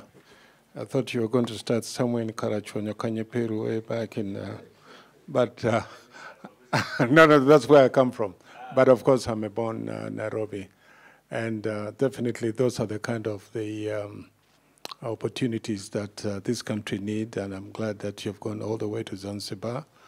My suggestion would have been, I don't know whether your curriculum also includes marine affair, marine university, because that is one thing. We might have it on the coast as a college maybe, but that will be another area where you can also attract other people from within the region, because you know East Africa is growing, and sooner or later we're going to have Ethiopia, which is a population of almost 120 million. So that would be a very good market for you, just as much as Kenya is also another market. But I'm very happy indeed, because this is really what it means to be city diplomacy coming in, connecting the two cities as far as education level is concerned. So I just want to congratulate you and keep up the good work. But next time, because we have the representative of the governor, actually he's the governor, representing the governor, so maybe you may want to have a little bit of a session and see if we can also, you know, we like to move with a lot of speed. As much as you still have Zanzibar, at least we can also make it possible for you to meet the officials and look at the possibility of looking at Nairobi, because also we want to be competitive in terms of education, universities, just like any other cities. Oh, by the way, they have just said, and you're very lucky, he said, with due respect, they have a big land waiting for you to cannot set up. And that is another thing that you can have a sad discussion. But those are the opportunities which actually, which we normally have. And Nairobi County has got a lot of land, and definitely with that, through partnership that our governor is propagating on, I think it's a very good idea. So if you ever think or decide or have ambition of looking into Nairobi as a county, we have a land already waiting for you. I'll say too, we chatted with the gentleman yesterday, and right now we're in the process of doing an enrollment drive, right? So, for example, we just did a presentation to the Kenya Institute of Planners. They've got a nice large membership of professionals, and we have some folks from the Kenya Institute of Planners on the wait list, as well as some scholarships available for them. So we would love to do a similar presentation to the County of Nairobi and the relevant agencies and ministries that have to do with anything urban related, which I would assume is most of them. That's my thought. Sorry, I interrupted the question taking.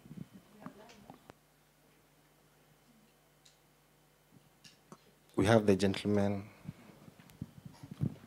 Thank you. My name is Jackson. I teach urban planning at Kenyatta University. So maybe I'm a competitor, but maybe on yeah, but on this one, maybe I would be happy to know maybe your reflections on the curriculum across maybe East Africa and so on, and maybe whether you've contacted like the registration boards, because some of the influences on the curriculum is because of maybe the boards and the people who are expected to employ these planners. To what extent are they flexible with you know, an adapting curriculum? Because you know, the planning profession is evolving, but you have maybe some static registration boards that you know, that they've maintained the way this is what we expect and so on. So maybe that would be interesting for us.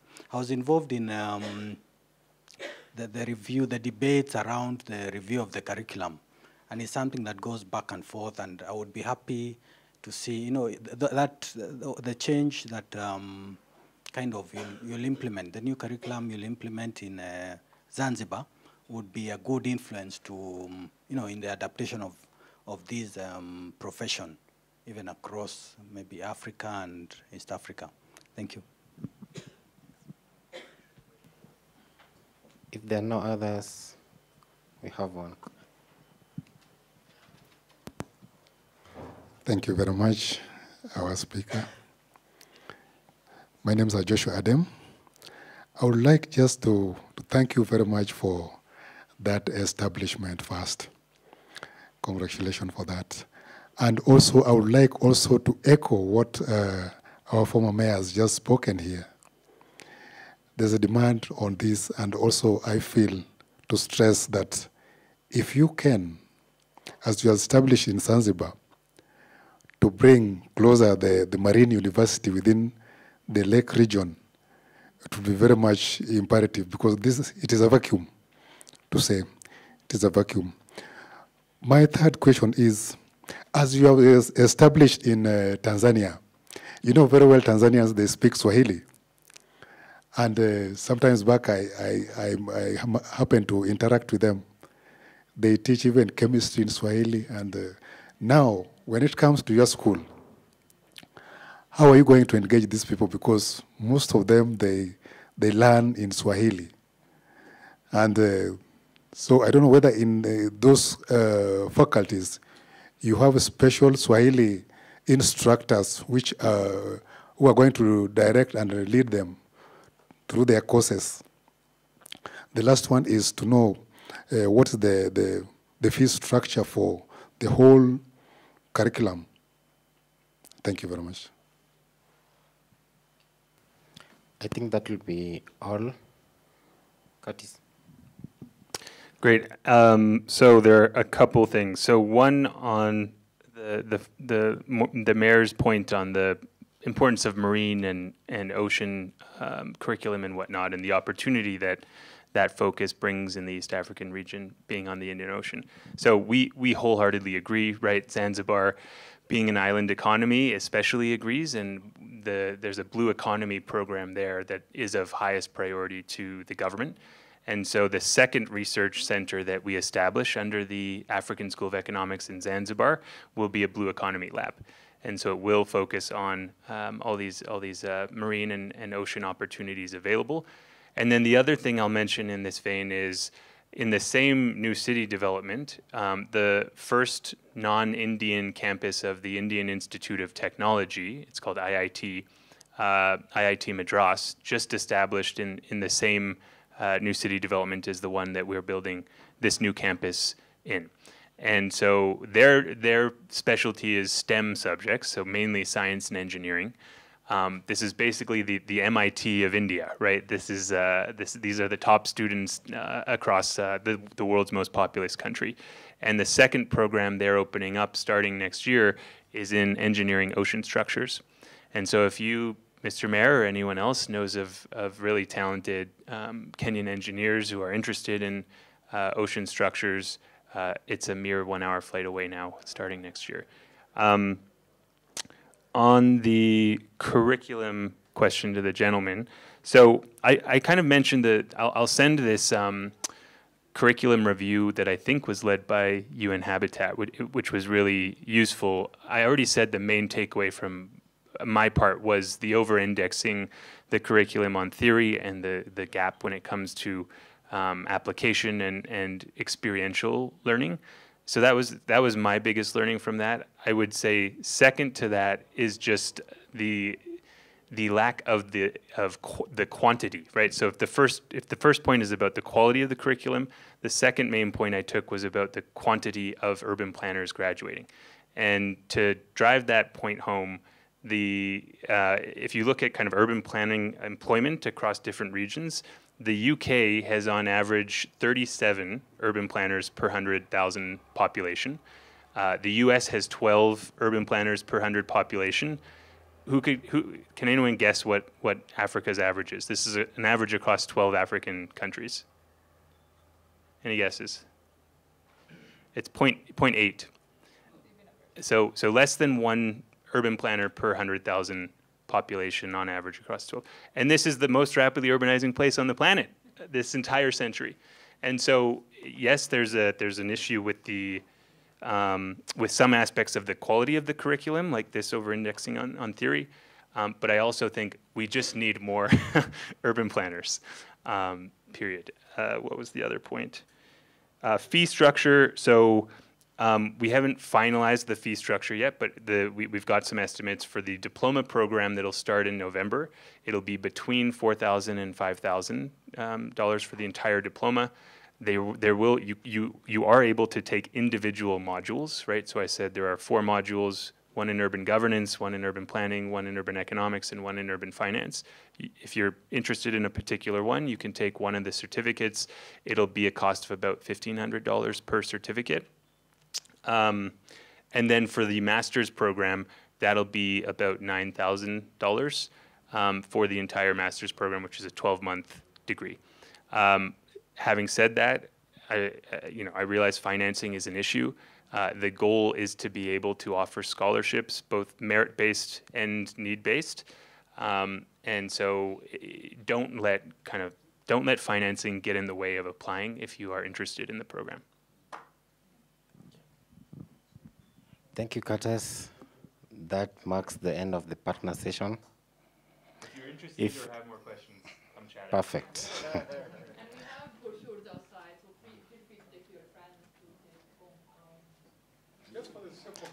Thank you. You know, we need more people to come and support and all that.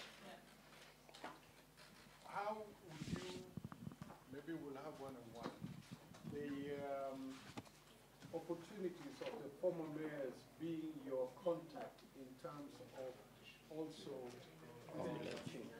not even teaching, because they may not be share some ideas. You know, those are we should some chat. of the things. Let's have a chat. Are you going to do closing remarks? Okay, good. So, thank you, Heba. Thank you, Kurtis. More conversation, we'll have it after. So we are moving into the closing remarks, and I'll call Sina to lead that. Yeah.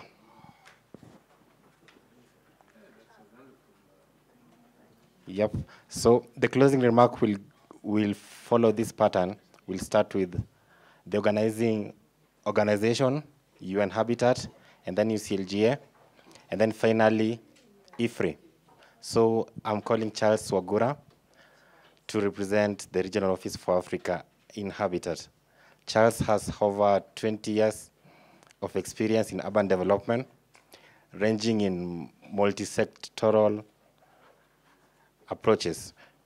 He's done slum upgrading, he's done urban planning, he's done housing and basic services. Welcome, Charles. Okay, thank you, Emmanuel. And I will not quarrel you because you are beautiful to me on this, and I know these big shoes fits to Masila.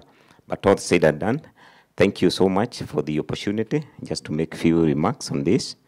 And I think, as Emmanuel has said, I'm a long-term civil servant, worked in the government, and now on tour of duty with the UN systems. And I think when you are speaking especially on the urban informal settlement and the slums, that's probably you have dominantly been for many years. But say that, I think from yesterday, I think we have had very brilliant and very nice sharing. I think even the participation level and the questions can tell us that. And I think when I was looking at this from the perspective of the SDG, for example, I think I could only remember the 5 Ps. We know the 5 Ps, and especially when we are discussing the city diplomacy. We are talking of the people, we are talking of the peace, planet, prosperity, and finally partnerships. And I think today, and from yesterday, one of the underlying and coming strongly is partnerships. And I think that is an area. And from those very, very good discussions, excellent and very learning, I think when we started the planning, much as most of the delivery was done by, I was doing the backup, the backstopping for a man from UN Habitat and Sina in terms of the program when it was coming through. This is an area that has been very dear. And also to appreciate that within this discussion, this a friend of mine that we networked online until I thought we know one another, until we came here and I saw him.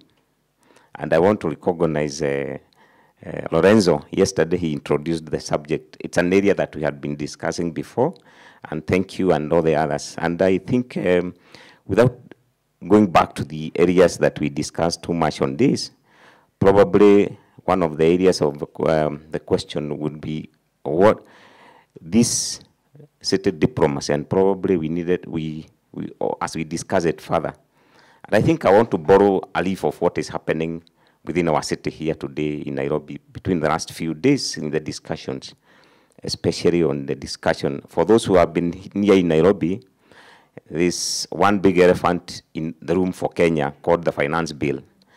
And I think what we have been seeing is probably the question of the digital era, or the digital questions, and where does the city diplomacy issue also come in within the digital space that we are in.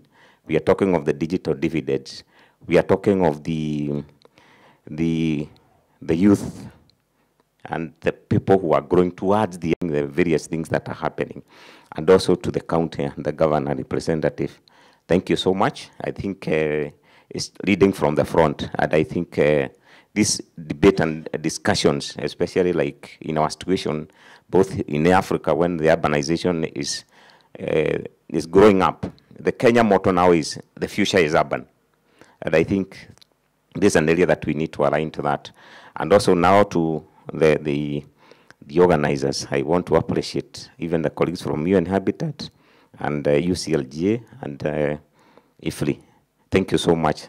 And paying homage to Ifri, even doing the hospitality. Thank you so much for that. And I think we look at that, Sina and Emmanuel for bringing this far. So as we are in the space as UN Habitat, we have a lot of resources, and I think Reme is here, especially in the area of policy and those discussions, and many other branches will be very ready to continue with the engagement, but more so we translate these to actual actions. Because I'm seeing a scenario that this is a new good, as the professor in the morning he introduced this, probably there has been diplomacy still going on, but how can we shape it to be better for the future? So I look at it from that angle, and we are in the space, especially the urbanization agenda as it's continuing, because this is Africa, and the good professor has indicated that Africa is the one urbanizing highest in terms of the rate. So we need to be that space to shape ourselves, to improve the service delivery for our people. And with those remarks, I want to call my sister, Rahmatouca, on board to say some few remarks. Thank you.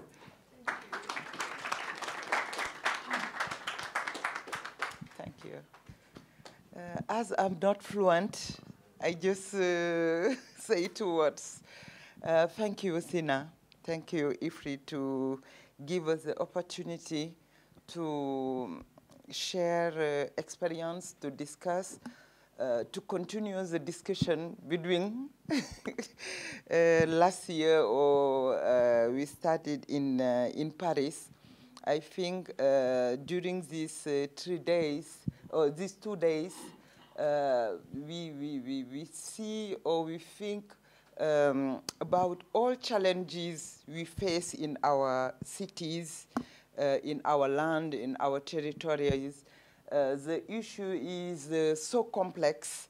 It is complexity, many actors, different actors, and I think that the opportunity we have, it is the agendas, because we are talking about how to localize, and the issue of localizing agenda gives us opportunity for city to improve and to discuss about this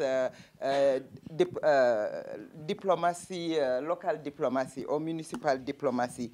Thank you to UN Habitat who support us, and I think we can continue, as Omar say, to be on action, because we have to build the narrative, because we say that, and I think we say it this morning, we don't have many narrative, how to can capitalize all experience to go further this thematic.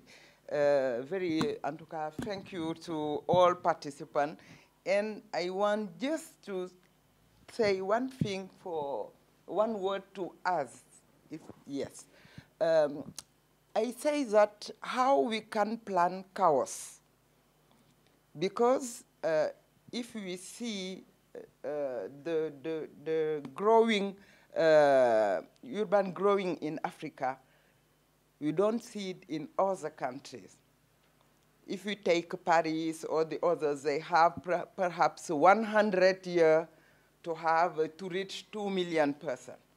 And if we see the same thing in Africa, Nairobi, I check, in 1915 it is 300,000, and now 5 million. And how to organize this? Because we don't have model. So I think you have this challenge to study case, perhaps going in India and China, so we can really imagine what we can do. But the classic way of planification, I think, is not going in Africa because it is complex, very complex. Thank you.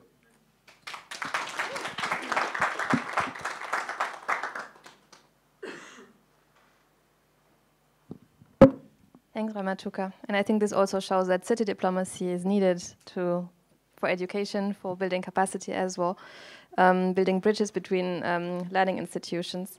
I won't give a summary. I think a lot has been said about these 2 days that have been very rich, and I haven't digested it yet, so I would need another 3 days to really come up with a proper summary.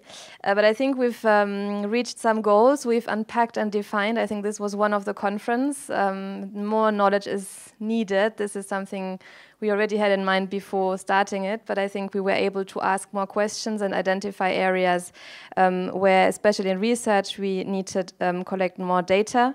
Research initiatives are taking place, so I think it's also important to connect them and not to only duplicate. That's what we said yesterday.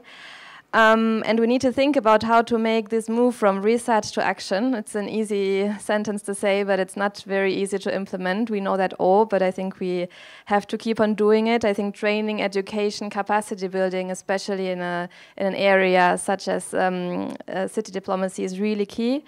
New projects are in the pipeline. We've started speaking about it. There's the Africa Urban Forum coming up, and there could be some initiatives about city diplomacy and training. I think what we also try to do and actually succeeded in doing is create a platform, so do not hesitate to use it. You've been exchanging contacts, I'm sure, so I think we can keep on doing it. All the presentations, the sessions will be online, hosted on our Ifri webpage and YouTube, so you can feel free to repost it and use it and share it with other colleagues. And we also have a publication project in the pipeline with some of our esteemed speakers publishing and giving short papers, policy briefs about city diplomacy in their different areas. So this is also something to note. On a personal note, this has been a big achievement, I think, for me personally, but also for Ifri, because it's our second conference on the African continent. Last year we were in Dakar, this year in Nairobi, and I'm really very happy about this.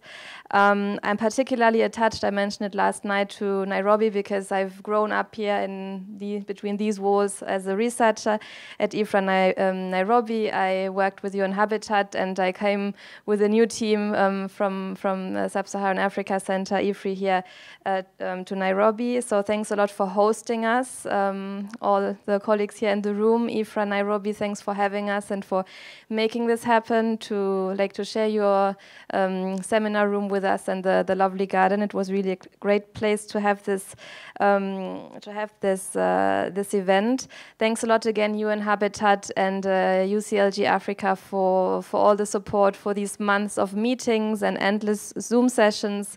And yeah, actually also for traveling here, Rahmatouca, for the 2 days trip, we've mentioned it several times.